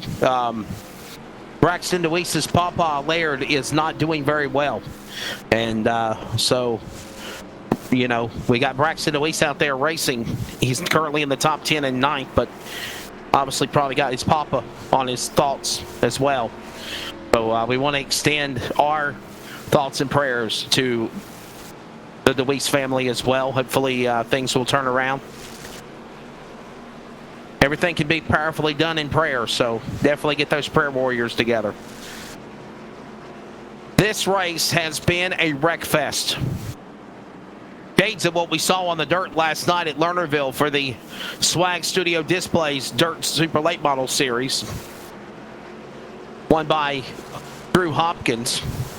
By the way, shameless plug, Swag Studio Display Super Late Model Dirt Series featuring Chris Ferguson as well, National Dirt Late Model Driver and more, every Tuesday night. And that is at 9 p.m. Eastern, 8 Central on LSR TV. In Sports for the audio coverage. Lights are off of the pace car. All right, Greg, for the 13th time, we'll try this again. Will unlucky 13 be the lucky one that gets us to the end? We'll just have to wait and see. Altus, Stooksbury, your front row. And this has really been a tale of Altus keeping it relatively clean as he can in the 94 to get himself into this position. Stooksbury has been climbing through the field after pit stops a couple times to get himself back into this position. How about this? The drivers third and fourth, Calderwood and Grant, they both started well outside the top 10, as did Joshua Altus, Robbie Holmes as well. The only driver who is in the top 5 that started in the top 10 is Tyler Stooksbury. He started on the pole. He's alongside Joshua Altus back on the restart of the outside lane, and he will just set sail and get the whole shot again off in one. Altus pulls away from Stooksbury. Here comes Grant back in the battle. Pillsbury up to third. Stooksbury falls in front of him. Altus, Stooksbury, Grant, Sherwood, Calderwood, your top 5. Remember that 29 car? We talked about him when he bounced off the wall earlier. He's still doing strong in the top 5. Ooh, shuffling going on deep in the field. One car kind of got pinned up against the wall there. May have been the 18 of Helms. Got pinned up against the wall. Yes, it was, and he's up against it again. Still some issues, but a caution. Yellow flag 14. Will Duvall. From Team Outlaw, the man out of Mannington, West Virginia, going around again. We'll find out the replay. Replays and cautions presented by the Sharks, of Billy and Rhonda Smith, and Swag, E-Wraps, and Graphics. Watch this. As opposed to Monday night, Wesley, as Duvall gets loose again on exit, this time in turn 2. Opposed to Monday night when we were talking about, boy, we didn't really get the Sharks a whole lot of coverage on this one, a whole lot of exposure. I think they got their money's worth tonight. I think this makes up for Monday night.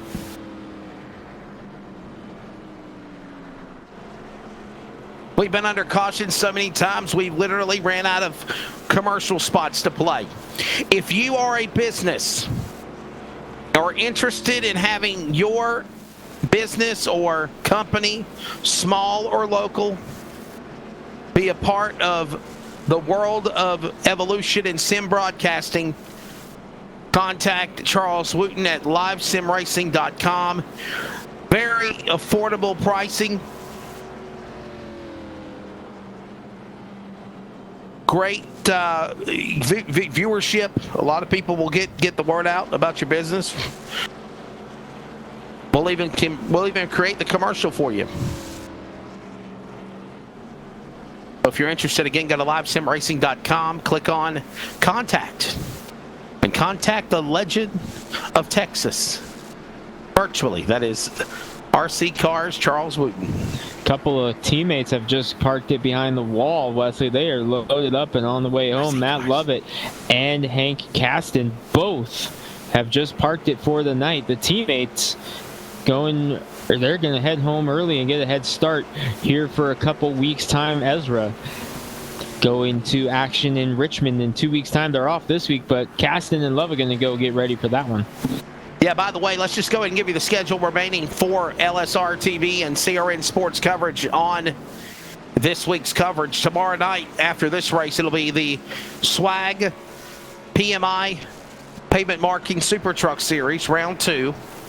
That'll be at 8 Eastern, 7 Central. Friday is the finale for the On the Rail Paints Fall Brawl. That will be a doubleheader for the Legends at Charlotte. And then a 100-lap finale for the Super Late Models at Martinsville. And that will wrap up the coverage. And we will not come back to racing until next Tuesday night with the Swag Studio Displays Super Late Model Dirt Series from Fairbury. Charles is going to have a nice break from Saturday, Sunday, and Monday. And he's looking forward to that, I can tell. Under caution here at New Hampshire, Altus, Stewksbury, Grant, your top three. Before we find Tucker Wingo and Logan Calderwood rounding out the top five at this moment. Checking in with Joey Petrie, the driver who crossed the line first at Daytona last week but had the issue pop up. He is 9th now in the number 33. He's going to restart alongside Broxton Packard. Packard's had an up and down day, Wesley. He has been in 3 separate incidents and he's up in the top 10 now. Lights are off for the pace car. We'll try this again for the 15th time after 14 cautions. A restart. 40 laps to go. 39 when they take the green.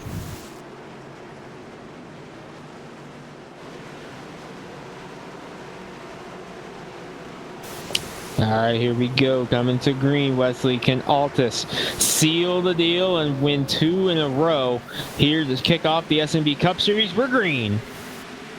And something else we haven't done is a extended kick in the asphalt. Let's get it back underway. The roar of the cars virtually at New Hampshire.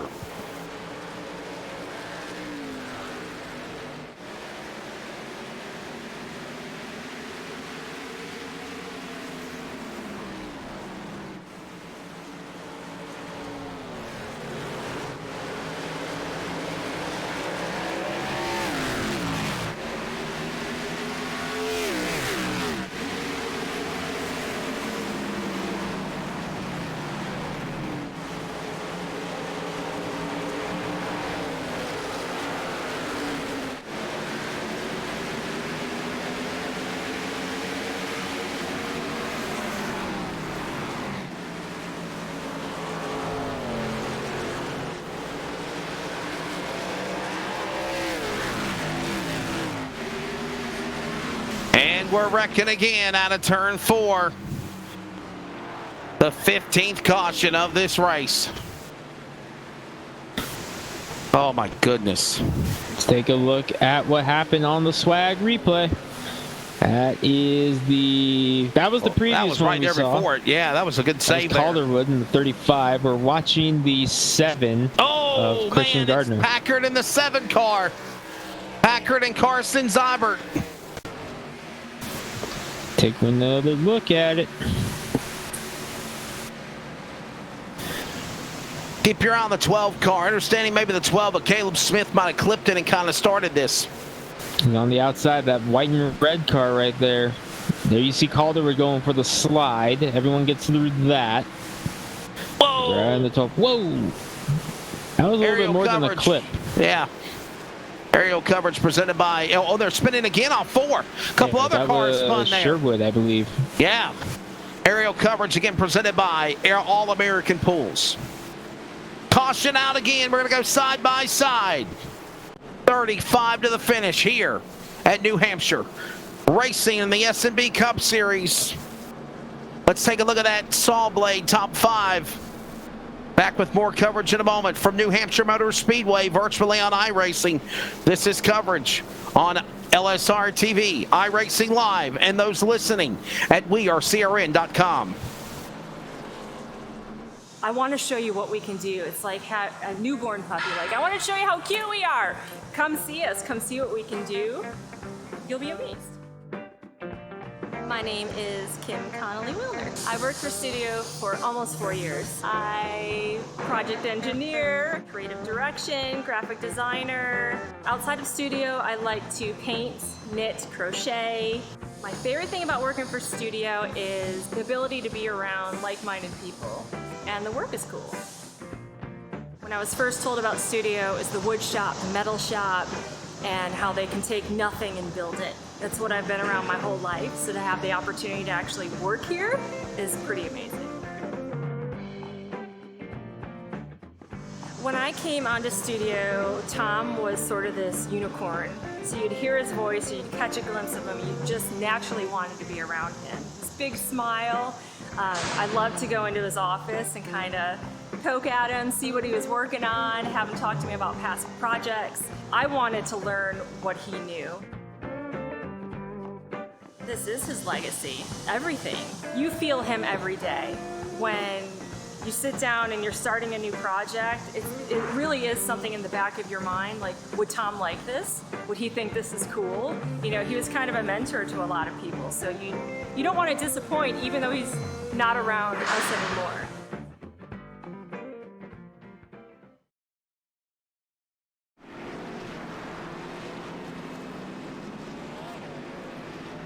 Back here at New Hampshire. Wow, the Magic Mile becoming the Nightmare Mile. And this is, again, round number 2 of the SNB Cup Series presented by Appalachian Holler Hunters. They got a new video series every 2 weeks, airing on Wednesday. Greg, you got more information about that? Yeah, they drop every 2 weeks on Wednesdays a new video for Appalachian Home Hunters. One just dropped today, so make sure you go on YouTube. Appalachian Home Hunters, sponsor of tonight's race at New Hampshire, the Appalachian Home Hunters 150. Well, there you go.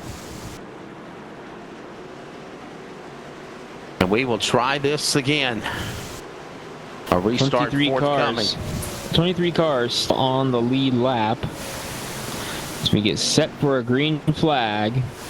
Altus again taking the high side. Tucker Wingo up to second now. Stooksbury behind him. Green flag back in the air. Back underway. Altus again on the restart to the outside lane. Wingo tucked up right behind him. They're 1 and 2 to the inside. Stooksbury's there. The outside lane with Grant. Right in the middle is Pillsbury cutting off there. Tatum in the top 5. All of these cars in some shape or form or fashion have virtually got damaged or got cars in the wall, have been caught up in cautions, and they still continue to battle. Is this New Hampshire or Bristol? To the inside, caution. Here we go again. We're wrecking again. The Magic Mile is having a meltdown today. It's the meltdown mile. Dakota Cass involved again in the 13. Oh my goodness. Take a look what happened to Dakota Cass. Zybart back there in the 11 behind him. And Cass, wow, the 83 breaks loose in front of him. Yeah, Zachary Stone lost it and collected other cars. You know, the Velociraptors are not going to be very, very happy that their car just taken out. Some of these drivers might want to watch out for blue at the end of this race. On board Brockton Packard. Yeah. Shadow Racing, another one of our Adrenaline Racing League drivers in the field here tonight. 3 teams from the Adrenaline Racing League represented, including Brockton Packard and Shadow Motorsports here. The slide, look out. Wow.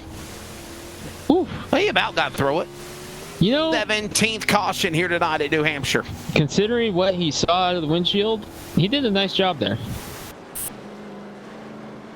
Under 30 laps to go. Cars are on the pit lane. Here we go. I'm going to say this is the money stop, Wesley, because 30 laps to go. Now you need track position. This is going to be your last chance. And Joshua Altus is in. Altus is on the pit lane, ready to go for the money stop. Tucker Wingo will stay out. Grant's in. Stooksbury's in. Braxton DeWeese is in. Coleman is in. Grant, Massey, Packard, Stone, Peterson, Duvall, all on the pit lane. Cars that did not pit: Tucker Wingo, Ross Tatum, Spencer Hardison, Joey Petrie, Cody Fournette, Ely, Woods, Sherwood, Helms, Terry, Calderwood, Gardner, and Cass did not pit. I think Will Duvall has hung it up. He's just not climbed out of the car yet. I think he's just sitting in the car watching the rest of the race. And you know, one of the things when we were on commercial break, Will Duvall was also one of our colleagues at LSR TV. He came in and he joined us and he said, you know, guys, I think it's got something to do with the tires.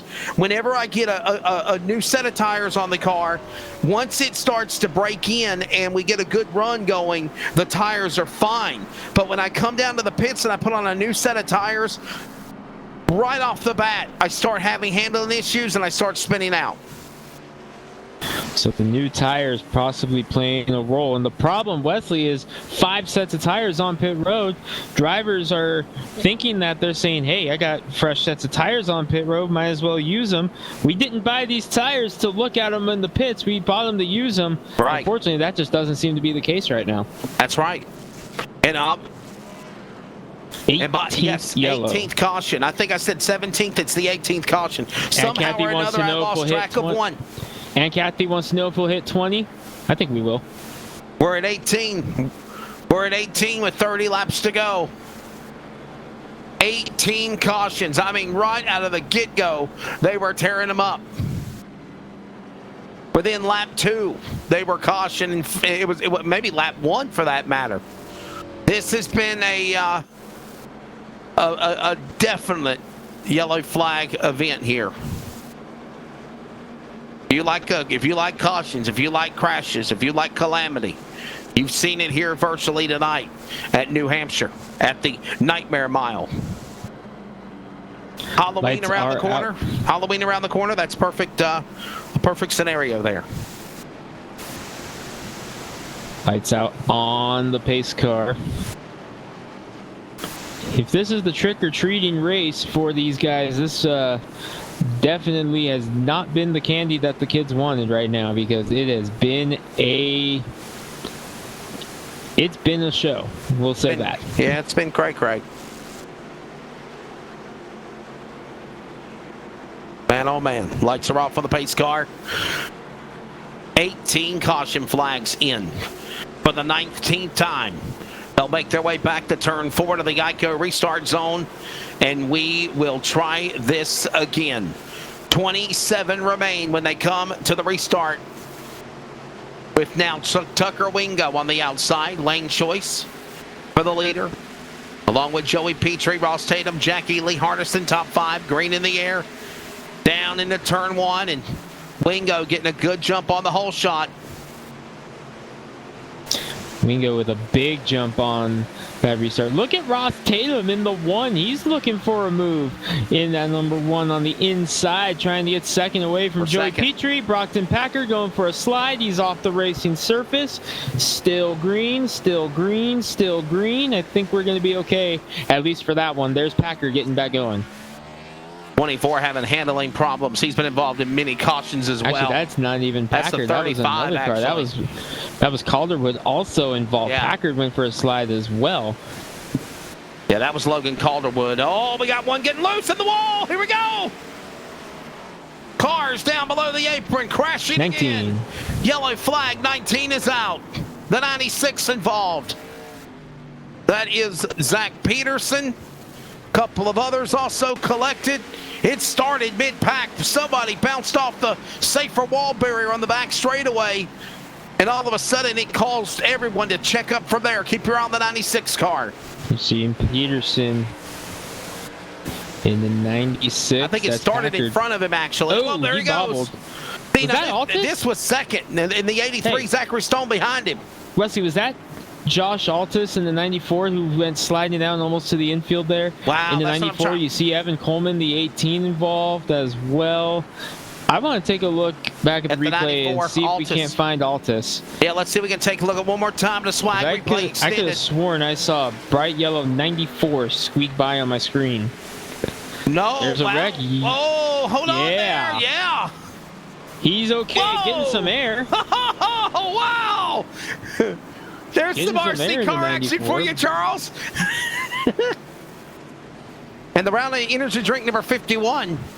was able to keep on going of Evan Coleman. I don't think he got any damage. He was able to quickly get on the binders. You'll see that on SportsCenter next week. Spencer Hardison, Jonathan Woods, Joshua Altis is on the pit lane again.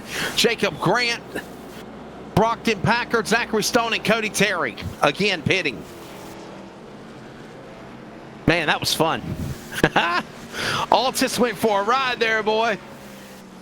Gotta wonder if he messed up the car, the undercarriage, the front end. He's on pit road. He slammed down on the track. Did you see it? My goodness. And by the way, Aunt Kathy, yellow flag 19.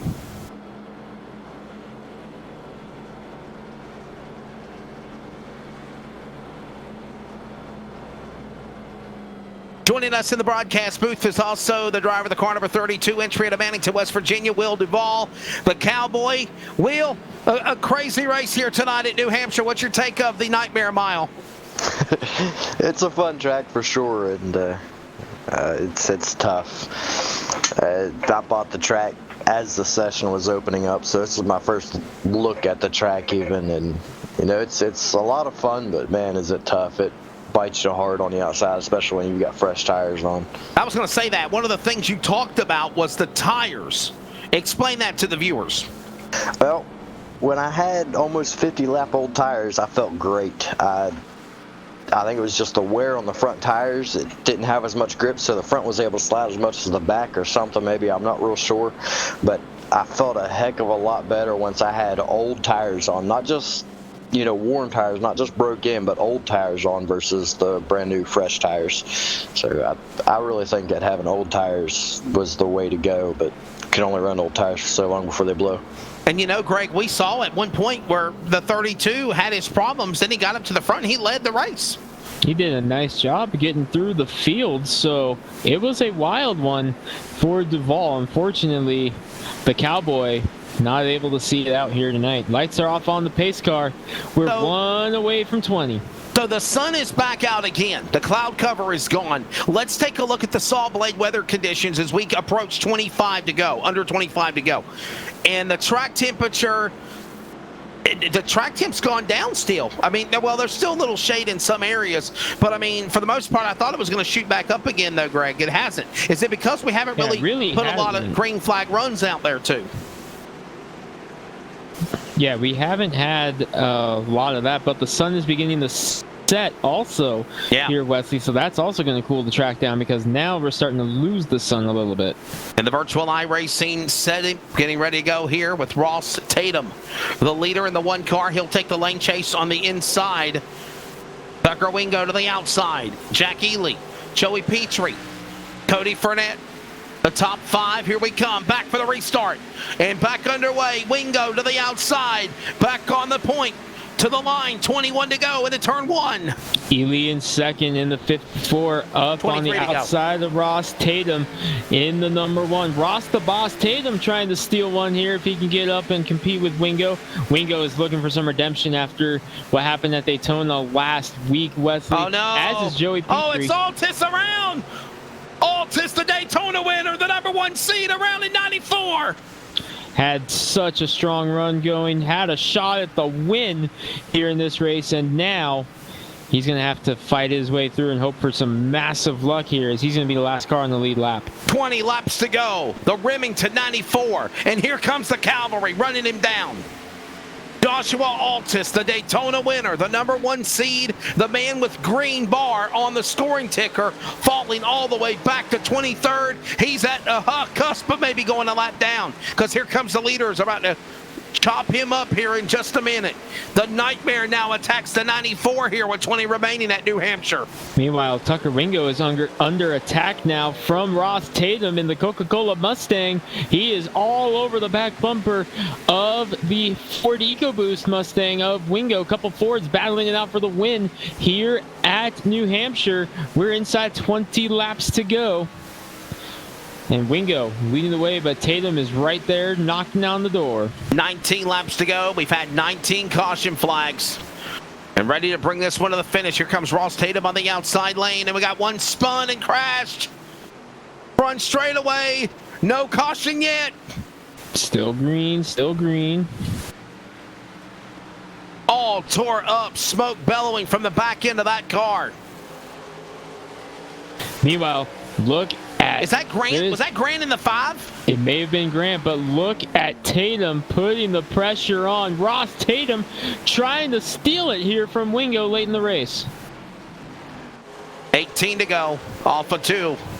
And Wingo still on blocker on Tatum's car. Ely with damage earlier, got involved in cautions, back in the race. He's in 3rd. How about Braxton Deweese? He's in 4th. Petrie falling back now to 6th. As Stokesbury moved to 5th, and there's the caution. 20th yellow flag of the race. And I think it's the DuPont car, Brockton Packard in 24. There he is. 20th yellow flag out again here at New Hampshire. Taking a look at the swag replay, we hit 20. Wow. As Packard in the 24. Holy cow. Just lost it on his own. That's unfortunate. And Zachary Stone in the Sundrop car, quickly able to get on the binders to miss him. There's your caution. By the way, Logan Calderwood has been parked, Wesley. Oh, wow. In number 35. He has been parked and sent home. So Calderwood has got himself EOL TQ, if you will. Jonathan Woods on the pit lane, Cody Terry, Zachary Stone, Grant, Altus, Packard, all on the pit lane. 15 laps to go. Next time by. Wow. And Kathy, you said where we get to 20. 20 yellow flags in this race. Tucker Wingo has led for a bit now, but he's going to have a big challenge coming from Ross Tatum and then Jack Ely in the 54. And how about Braxton Deweese in the 15, Wesley? He's back up into the 4th position. 4th place, yep. That car is clean because he used that fast repair. Don't look behind him, though. His teammate and the pole sitter, Tyler Stooksbury, up in 5th. Man, oh man. Ready to get the field set up here for the restart. 15 laps to go with the Mountaineer Outfitters 150. Round number 2 of what is the SNB Shake and Bake Cup Series, presented by Appalachian Holler Hunters. For those that are watching live on iRacing Live, LSR TV, your home for sim racing, and listening on CRN Sports. Man, what a crazy one. It has been an adventure, to say the least. Wingo leads Tatum, Ely, Deweese, Stooksbury, Petrie, your top 6 right now. Rob Sherwood, he's had an up and down day on the roller coaster that is the 29, and he has gotten himself back into the top 10. Evan Coleman was caught up in an incident not too long ago, and here he is in 8th.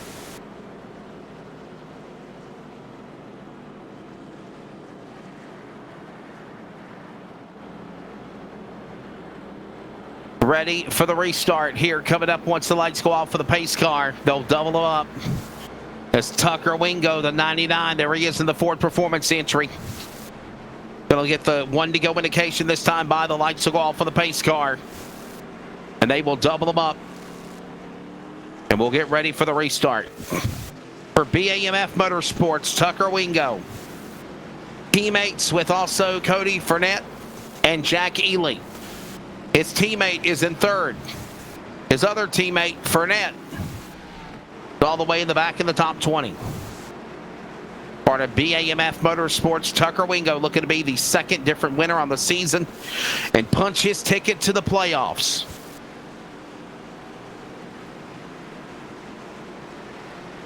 Along with Joshua Altus, ready to come back for the ring flag.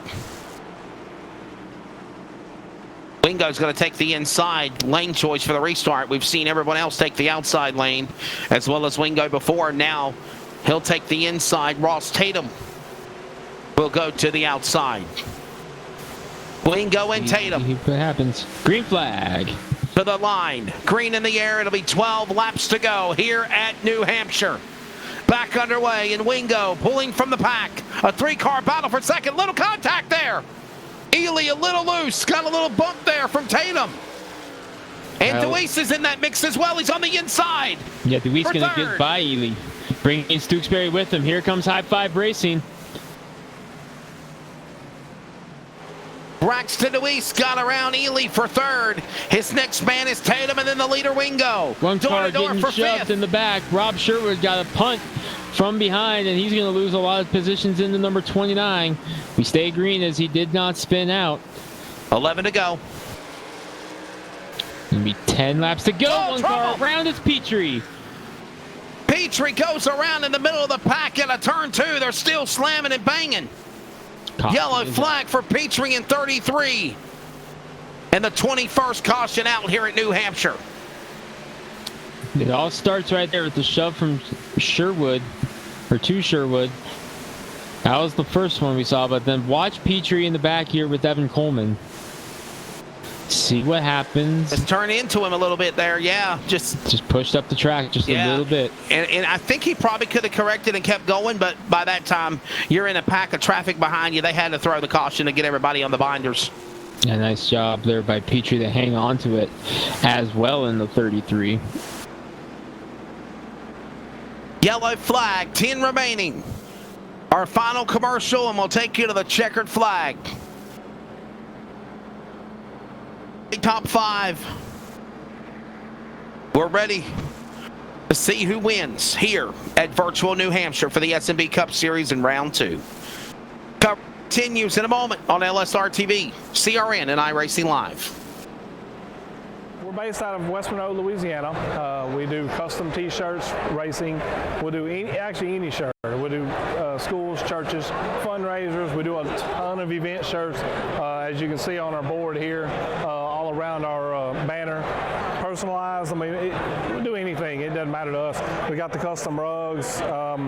We use all the, top quality shirts, inks and everything. Hoodies, hats. We do embroidered hats, embroidered shirts.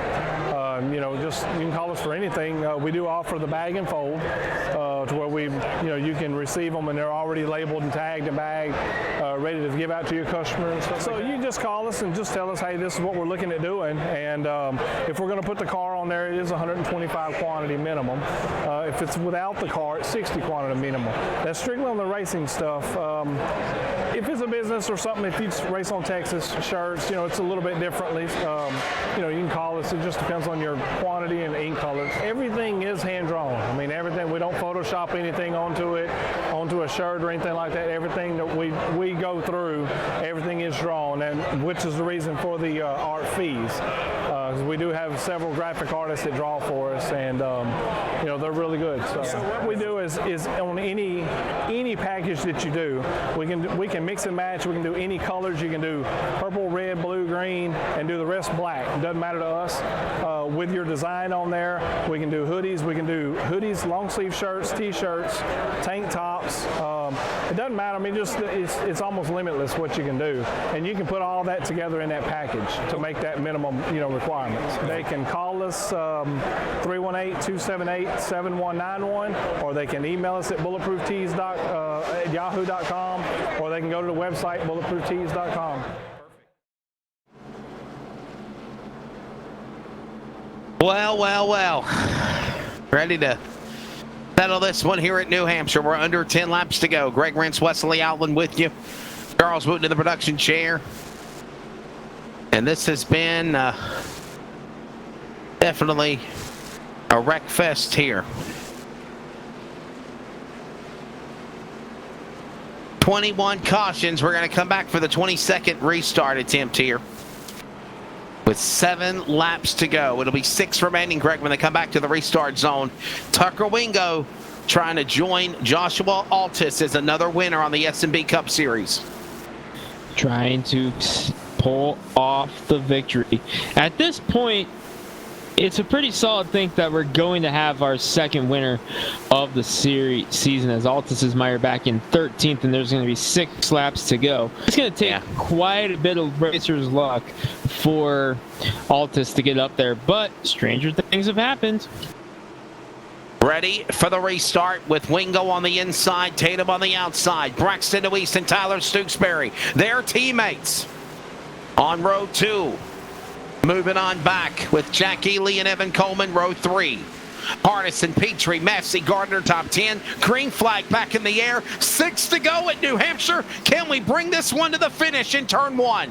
Trying to get a run. Wingo to the lead, but Ross trying to steal it. Tyler Stooksbury, the 19 with the slide. DeWeese on the inside. Braxton DeWeese is going for second now in the 15. Trying to steal one here in the number 15. Coming after Cole Tatum. To the line. 6 to go. 6 miles remain here on the Magic Nightmare Mile tonight. Door to door. DeWeese on the inside. He's in second now. Braxton DeWeese trying to steal it now from Tatum for second. 5 to go for Wingo. Oh, slide from the back. There by Stooksbury. But DeWeese clear. Moving to second. The Zimmerman entry, number 15, and there's the caution flag out for the 22nd time. Packard's involved. Cody Terry in 22. Numerous times. Yellow out again with 5 to go. Taking another look, you see Terry and Packard out there in the 24. Wow. For MP Motorsports, Cody Terry. Just got loose. Terry got loose and Packard had nowhere to go, got behind him. Wow. Corner exit. Another one bites the dust.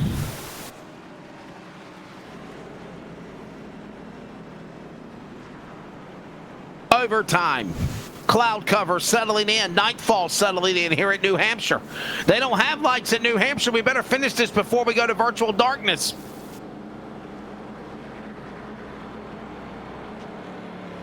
And it is very dark. Have you ever accidentally gone to a track at night, Wesley, when there's no lights? That's right. I'll give you 2 words. Pitch black. One of the prime examples was whenever I was working the NASCAR race at Martinsville. And it was the last race, by the way, that Jeff Gordon won. That was the same event, if you remember, where Joey Logano and Matt Kenseth wrecked Joey Logano. In turn 1, he was many laps down, waited for Logano to come by, took the shot at him in turn 1, put him in the fence. And that same race was also when Jeff Gordon won his last Cup Series event before he retired. And that race finished just at dark. They literally had him celebrating. They had to actually install halogen lights above the flag stand so they could brighten up Victory Lane on the front straightaway to do the ceremony because it was so dark. Well, guess what they did a couple of months later? Martinsville announced the installment of LED lights. New Hampshire, virtually or reality, they don't have lights. Maybe that could be next up. I think a night race here at New Hampshire would be kind of cool to see. Maybe get some lights on and let's see what happens. Lights still on the Ford Mustang. We will be in overtime here in this one. We'll have to double check how many green-white checkers we get.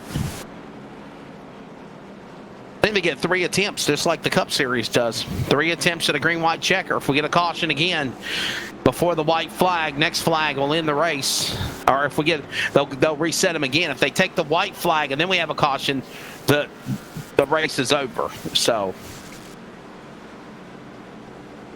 man, oh man, what a story here brewing. Tucker Wingo and Braxton DeWeese. Papa Laird not feeling well. Health problems on his... Found that out tonight. But definitely, racing with a heavy heart. Thinking of family and loved ones. We seen and heard that type of emotion on Sunday night with Shane Tyrion with the Adrenaline iRacing League. Yes. He just recently lost his aunt. All right, overtime. Here we go. Time to put all the chips on the table, Wesley. Tucker Wingo, Braxton DeWeese, Ross Tatum, Jack Ely, Evan Coleman, your top 5. Tyler Stooksbury, the pole sitter, still with a shot, but needs some help. We have technically passed 149 laps. This will be lap 150 on the green flag. It'll be a green-white checker. shootout, overtime number 1 of 3 attempts. Remember, if the leader does not take the white flag and we get another caution, we re-rack them, restack them, and go again. If the leader takes the white flag, then the next flag ends the race, wreckers or checkers. And if we go to a third attempt and they wreck again before the white flag, race is considered official. Overtime, round 2, here at New Hampshire. Green in the air, we're underway. And a big slide from Ross Tatum in the number 1. Spun the tires on the restart. We got problems. Stooksbury in the wall hard. In the wall, they're crashing. We're going to try it again. Could have been a multi-car accident, but Stooksbury got the short end of the stick. The pole car, number 19.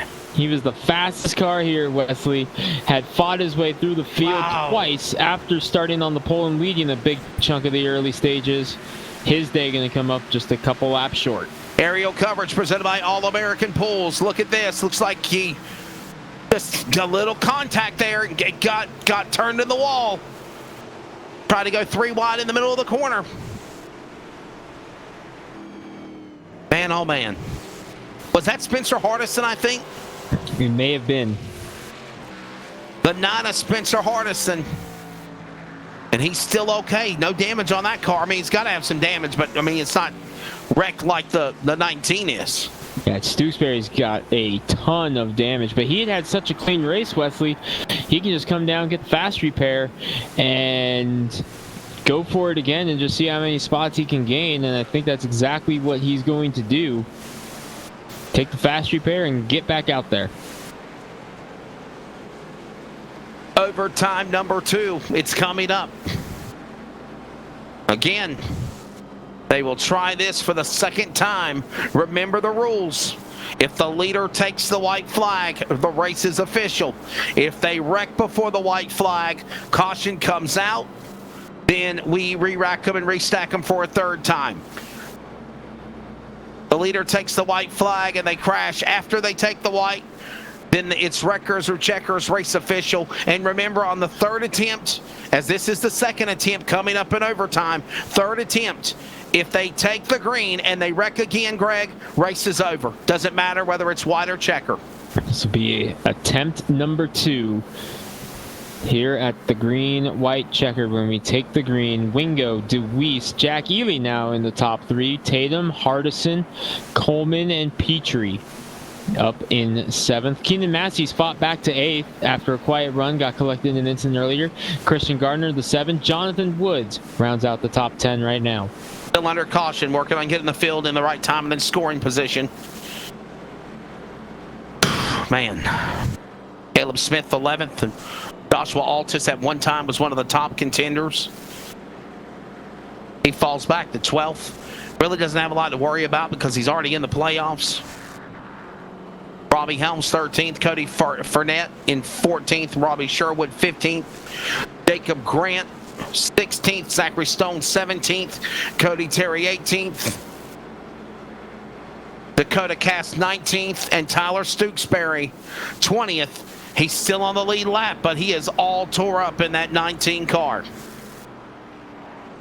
He used the fast repair, so he's got a fresh piece under him, but he's mired back in 20th. Can he run it back down? Wesley. That's the question. Nah, he's not going to have enough time unless the entire field wrecks out. Well, we've seen crazy things already, so it could happen. I mean, one to go this time by. The lights are off for the pace car. And we'll go back for the restart. Overtime. Greg Rentz, take number 2. 22 caution flags so far in this race. Here we go. It's either going to be 22 or 23. That's going to be the final number. One of those two. Will we see another caution before we get back to the line, or will we make it around to the end? That will be the question. Lights off on the pace car here at New Hampshire. Nightfall settling in. Wingo and DeWeese. DeWeese has got to get a good jump on the outside lane. By the way, we've seen Wingo's got to go first because he's the leader. But we've noticed so many cars using the outside lane, and they get better restarts here. Greg, here we go. Shootout time, number 2. Pace car coming in. Wingo, DeWeese, front row. Green flag in the air. Ely wants it in the 54. He gets a nice run on the inside there. Deweese is going to fall in behind Ely in second. Gets a run to the inside. Goes Ely. Deweese trying to get it back in second. Gonna get the run there on the bottom. Oh, slide from Deweese sideways. Oh, Braxton Deweese slides, and he's going to fall now outside the top 5 as they're going to come through 3 and 4. Deweese going to fight back way up the track. 4 wide behind him. We're 4 wide. White flag ends the race. We made it to the white. Caution! No, we didn't. No, we're wrecking. Yellow flag. They did not take the white flag. They're wrecking in the back. I thought we took the white. I thought we took the white flag. I saw the incident, but I thought Wingo had crossed the line. Oh my goodness, we're gonna do it again. Cody Burnett and a couple of other cars crashing off turn 4. Packard's around there. Looks like it happened in front of him. Look at him. 4 wide. 5 wide. Oh my goodness. 4 wide. There's the contact. Caution out. We go to a 3rd overtime. Are you kidding me? And Tucker Wingo is fuming inside that car because I'm sure he, just like us, thought he had just taken the white flag. He had just crossed the scoring loop right when the yellow was thrown. There's been another race on occasion where I've seen something like that happen, Greg, where the leader crosses the line. You would think they would take the white flag, and instead they throw a yellow. Man, oh man. Heartbreak. 4 and 5 wide, Cody Terry. Cody Fernet. And now a 3rd overtime. All right, so here it is. We've reached the 3rd attempt. Brockton Packard getting the wave around. We've reached the 3rd attempt. So, Greg, this is how it goes. This is it. Wreckers or checkers. If they take the white flag, they race to the checker, winner take all. It's over. If they run to a green flag and they crash on the restart, or if they take the white flag and then they crash before the checkered, the field is frozen, race is official.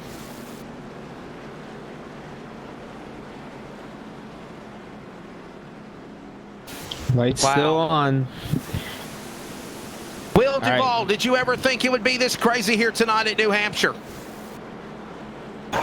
I made 2 laps and had a feeling of it. Made 2 laps in practice, and I was like, yeah, it's going to be a long race. Triple overtime. By the way, they have officially completed 158 laps.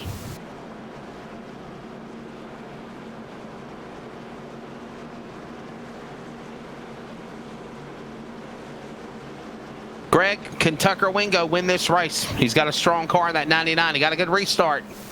He's going to have to do it one more time. He has been the strongest car these last 50 or so laps. He's got to have one more in him to get this done. Ely up to second. Ely, excuse me. Tatum, Coleman, Deweese, your top 5. And they're going to double them up here. And the lights are going to go off on the pace car. Here we go. This is it. Final shot. The final shot, as you said. Katie bar the door. Business is going to pick up. It's going to be a barn burner here in virtual New Hampshire. Wingo. Green, white checker. The leader takes the white flag. Race is official. If the leader takes the green and then they crash, the race is still over. The lineup will be determined. The finishing order will be determined based on the way the lay were on the track when the caution failed. Wingo, Ely, Tatum, Coleman, your first 4 up there. Wingo has been the strongest car all second half of the race, but Jackie Ely has had to scratch and claw his way back to this very position in the 54. And he's been involved in wrecks. He's been involved in wrecks tonight. He has. Evan Coleman, Ross Tatum. All these cars beaten, battered, and bruised. Fast repairs. Overtime 3. Green out in the air. Here we go. Wingo got a good jump, but he's got now the 54 of Ely right there behind him. Can he run him down? 3 wide for third. Tatum, Deweese Coleman, wants it back on the bottom. Ooh, a bobble. A bobble in the middle. I reckon. Back straightaway. We're still green. No caution. I think that was Altis that hit the wall. Altis went around. Deweese the third, but he pushes up the track. Coleman's going to get back to the bottom. White flag in the air. Deweese with the slide. Oh, he's in the wall. Trouble, crashing. It's over. DRN, 1 to go. Becomes a caution flag, and the caution is out. The race will end here. The pace car will catch the field. And this is it. Tucker Wingo has won the Marathon 150, brought to you by Appalachian Home Hunters. Man, oh man, oh man, after 3 attempts of a green-white checker, they took the white flag, they wrecked on the CRN 1 to go, and then they crash. And this is the way it will end. With 162 laps completed in total, 12 more than the original distance after 3 overtimes. The 99 of Tucker Wingo for BAMF Motorsports is going to cross the line. The checkered flag is going to wave, and he will win here at New Hampshire. Wow, what a crazy finish here tonight at the Nightmare Mile, Greg. Yeah, what an incredible race here tonight. 23 cautions, 24 if you want to count that last one. 24, yeah. And it all comes down for Tucker Wingo. Get some redemption after what happened last week at Daytona. Race is official. At the time of the crash, they stopped scoring and they put the cars in the order based on that.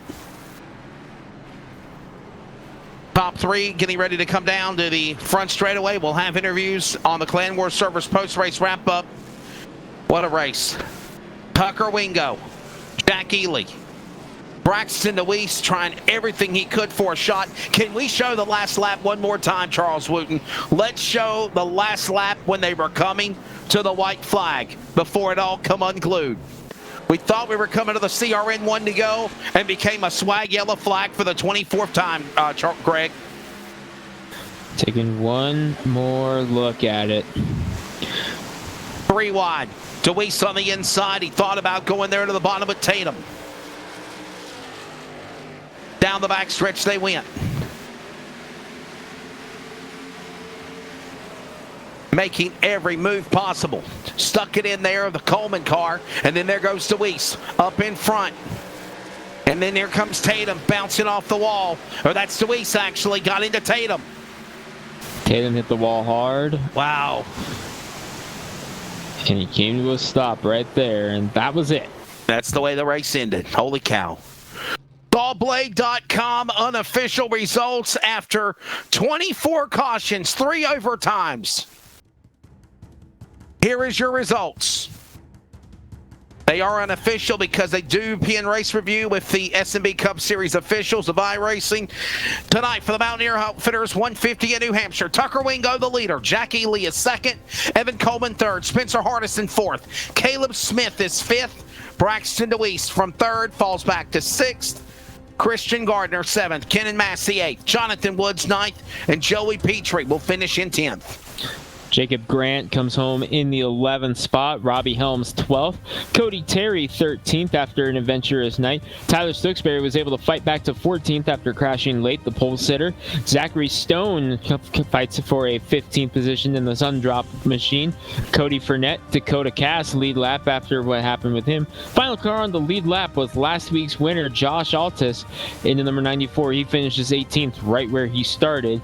Rob Sherwood and Ross Tatum round out the top 20. 1 lap down. And the rest of the rundown of 30 starters includes Brockton Packard 2 laps down, Carson Zybert the 11, Logan Calderwood 23rd, Zach Peterson 24th, Matt Lovett in 25th. He might be the top ace of Ezra. He struggled tonight in the 41 from Bristol. Hank Caston struggles along with Will Duvall, Matthew Gilliams, and Joey Beasley. One car unable to start the race, and that was Matt Dyer. Well, I'll tell you this much. Even though it was a wreck fest, that last shootout, the 3 attempts at a green-white checker, very entertaining. The Clan War Servers post-race wrap-up is next. We'll talk to the top 3 drivers and get their thoughts and wrap it up from virtual New Hampshire. You're watching on LSR TV, your home for sim racing, iRacing Live, and those that are listening on CRN Sports.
Gamers hosting gamers worldwide. It is time for the Clan Wars Servers post-race wrap-up here at New Hampshire. Clan Wars Servers is the official communications partner of Live Sim Racing. Greg Rentz, Wesley Allen, Charles Wooten on the production. And wrapping it up here quickly here from New Hampshire. A long one, a wild one, triple overtime. But when it's all said and done, Tucker Wingo picking up the win for BAMF Motorsports. Second winner on the SNB Cup Series. We'll talk to him in a minute. But right now, Greg Rentz is with our third place man, number 51, Evan Coleman, here at New Hampshire. And Evan Coleman, it was quite the roller coaster ride for you in the Rowdy Energy car. You were up and down on the charts, got caught up in a late race incident, but with the amount of cautions, you were able to fight and claw your way to a third place finish. Not a bad finish to quite the adventurous day. Yeah, you're not wrong, especially after the race I had at Daytona, which I'm pretty sure you guys remember as much as the people watching. Oh yeah. It was just, this track is not my specialty. I had to fly in some help in my boy Shane Therian from other leagues, and he coached me through everything I needed to do, and without his help, I think I'd be in the back. He was a real big help. Well, no doubt having Shane Therian on top of the box, a big help, the Adrenaline iRacing League champion earlier this season. But Evan, let's talk about getting your team over here. High Five Racing, all very well represented here tonight in this one. What a performance for you guys. Yeah, it's a great team effort by all the High Five guys and the Kim guys. We're all working together. We're all pushing each other to make each other better.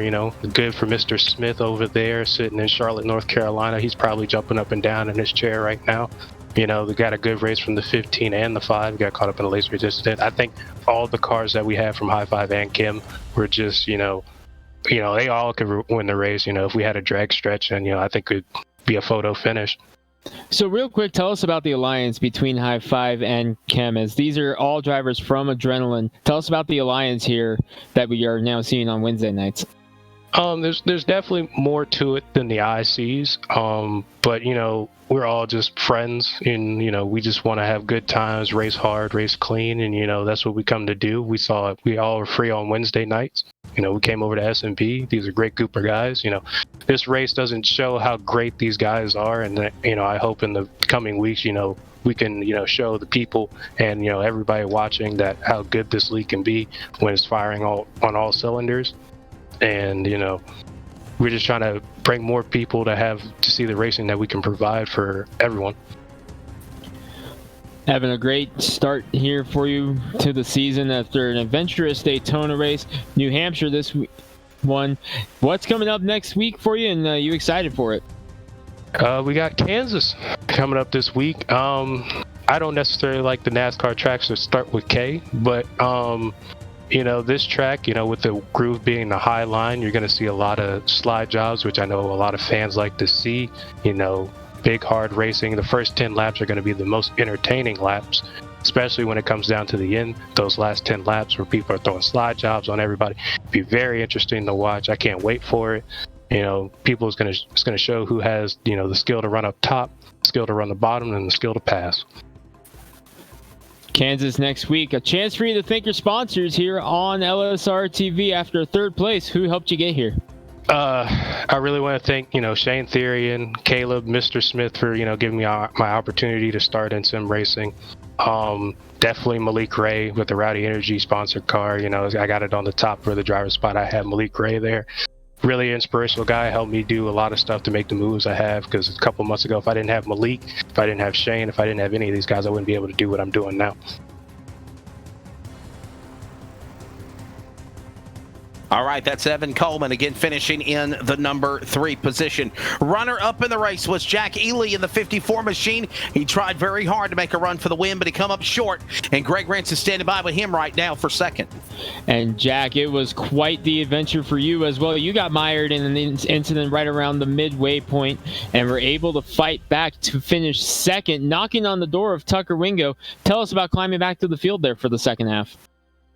Yeah, just can't say enough about these Banff Motorsports cars that they're bringing out here. I think Tucker can tell you more about it, but I really feel like Banff Motorsports is going to be a force to be reckoned with this year, thanks to Mr. B, Brett Berkheimer, back in Pennsylvania. But yeah, in the middle of the race there, that outside lane, just in that middle portion of the race, got so free, so slick up top, and I got in the gas a little too early, got loose, overcorrected, got in the fence, and got ran over a little bit, but thankfully we got our one faster pair with this league here, so I took that and just had to bide my time and ended up cracking the top 5, and then a couple guys missed shifts and a couple guys got free on those late race restarts there, so I was just able to take advantage of that, got into second, and I told Tucker, I think I might have been coming for him there at the end. I was staying with him real good on that last restart before the caution came out, but couldn't be happier for my Banff Motorsports teammate Tucker Wingo and especially Mr. Berkheimer to bring home a 1-2 finish for him here.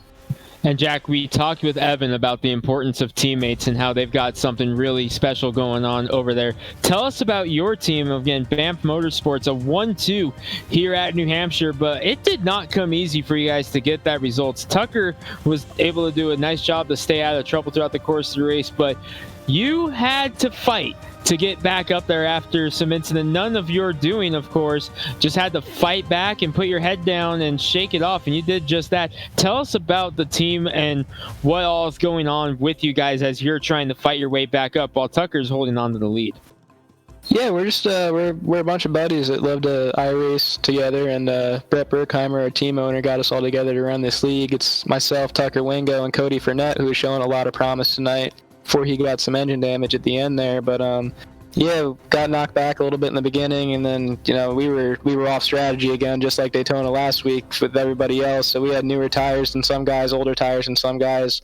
So we were working with Tucker to try to keep him up front, but also working to try to get up there with him. But yeah, we're just a small team, small group of guys that love to race together, and I think we're gonna bring it to these boys in the Shake and Bake Cup Series. Kansas next week. You looking forward to battling it out on the 1.5 mile? Yeah, I think our 1.5 mile program is going to be pretty good this year, so we'll see how we go. All right, second place for you here tonight, Jack. Thank your sponsors. Who got you here? Yeah, I can't say enough about Jack Daniel's Tennessee Whiskey. Once you go Jack, you never go back. Banff Motorsports, BAPS, Automotive Paint, AP Racing, and Olean Shocks. Second place, Jack Ely. Congratulations. Thank you. And last but not least, the Banff Motorsports man of the 99, Tucker Wingo. Tucker Wingo getting the win here tonight at New Hampshire. Triple overtime, a caution-filled event here at the Nightmare Mile. You survive it, though. What's your take, and congratulations? Man, a lot of cautions. I am sweating. I haven't been this nervous in a long time. Our Ford Performance Mustang was so good. It was just, we were a little free off on exit, but I feel like we had better strategy than everybody. We decided to stay out, and we knew we could save fuel, and early on everybody pit, I think like on lap 30, and we decided to stay out and try to save fuel and try to maybe shift some of this stuff where we could be out and be up front and try to stay up front. I think track position was real important with the amount of cautions we had, and I had to unfortunately pit a few times and had to start in the back and try to work our way through and just try to stay out of trouble. And it was hard, man. It was a lot of craziness, but I've got so many good teammates. I've got Jack Ely, who's so good. I've got Cody Fournette, who's really like learning and getting better, and I got Brett Berkheimer, is one of the best owners ever. So working with these guys just makes it easy. We can sit there and we can talk tire strategy, we can talk fuel strategy, and we can work together. And we were picking lanes based off of where our teammates were, and I would take the bottom sometimes and take the top others, and I couldn't have done that without Jack. Jack was instrumental in us getting this win and finishing 1-2, and I'm just super proud of these guys and super happy to be a part of it, and man, happy to be locked in the playoffs. Man, it takes a lot of weight off my shoulders, that's for sure. I was going to ask that next question. You stole the words right away from me. You joined Joshua Altis as one of the drivers that will now have a green bar on the ticker whenever we show the remaining races of the season going into Kansas for round 3 next week. There's got to be, again, some type of a remedy of relief knowing that regardless of what happens the rest of the way, you're at least locked in for the championship. Oh, yeah, for sure. So now our focus will shift on getting Jack locked in, and then getting Cody locked in, and trying to get all 3 Banff Motorsports cars in the playoffs and get them locked down. All right, man. Thank your sponsors on that 99. And Ford Performance, best horsepower in the game. Black Rifle Coffee, BAPS, Jack Daniels Tennessee Whiskey, AP Racing. So many people that I have to thank and so appreciative for, and Brett Berkheimer for putting his faith into all of us and putting his faith into me. And yeah, super pumped to go to Kansas, and hopefully we can come away with another Banff Motorsports win. Tucker Wingo for Banff Motorsports winning here tonight at New Hampshire. He now joins Joshua Altus as one of the winners that will advance into the playoff championship round later on in the postseason. And that will wrap up the Clan War Servers post-race wrap-up. Clan War Servers is the official communications partner of Live Sim Racing. Gonna wrap things up here now and get out of here and head on off to Kansas in the next race next week. Greg Rance, what's your final thoughts this evening? Looking forward to Kansas next week, Wesley. We saw a wild race on Sunday in the Cup Series. With this aero package, it looks almost like a plate track out there on the mile and a half, especially at Kansas and Las Vegas, the two identical twins out there. So I'm expecting a lot of good racing, a lot of drafting, so I might see a lot more teammates in the battle for this one. I'm expecting to see a lot of fun racing next week. It should be a fun time. Again, that'll be next Wednesday night, again, right here on LSR TV, iRacing Live, and CRN Sports for the audio coverage beginning around 9:30 Eastern Time, 8:30 Central. When it's all said and done, Tucker Wingo winning here at the Magic Mile, New Hampshire Motor Speedway for round number 2 of the SNB Cup Series presented by Appalachian Holler Hunters in the Mountaineer Outfitters 150. For Charles Wooten, our executive producer, for Greg Rance, I'm Wesley Outland. Thank you for joining us. Be good to one another. And again, please keep on praying for America. Until next time, congratulations, Tucker Wingo, winning here at New Hampshire. This broadcast is the copyrighted work of LSR TV and may not be rebroadcast, retranslated, or used in any form without the express written consent of 52 Media LLC and iRacing.com Motorsports Simulations. LSR TV would like to thank you for your support, and we hope you enjoyed tonight's broadcast.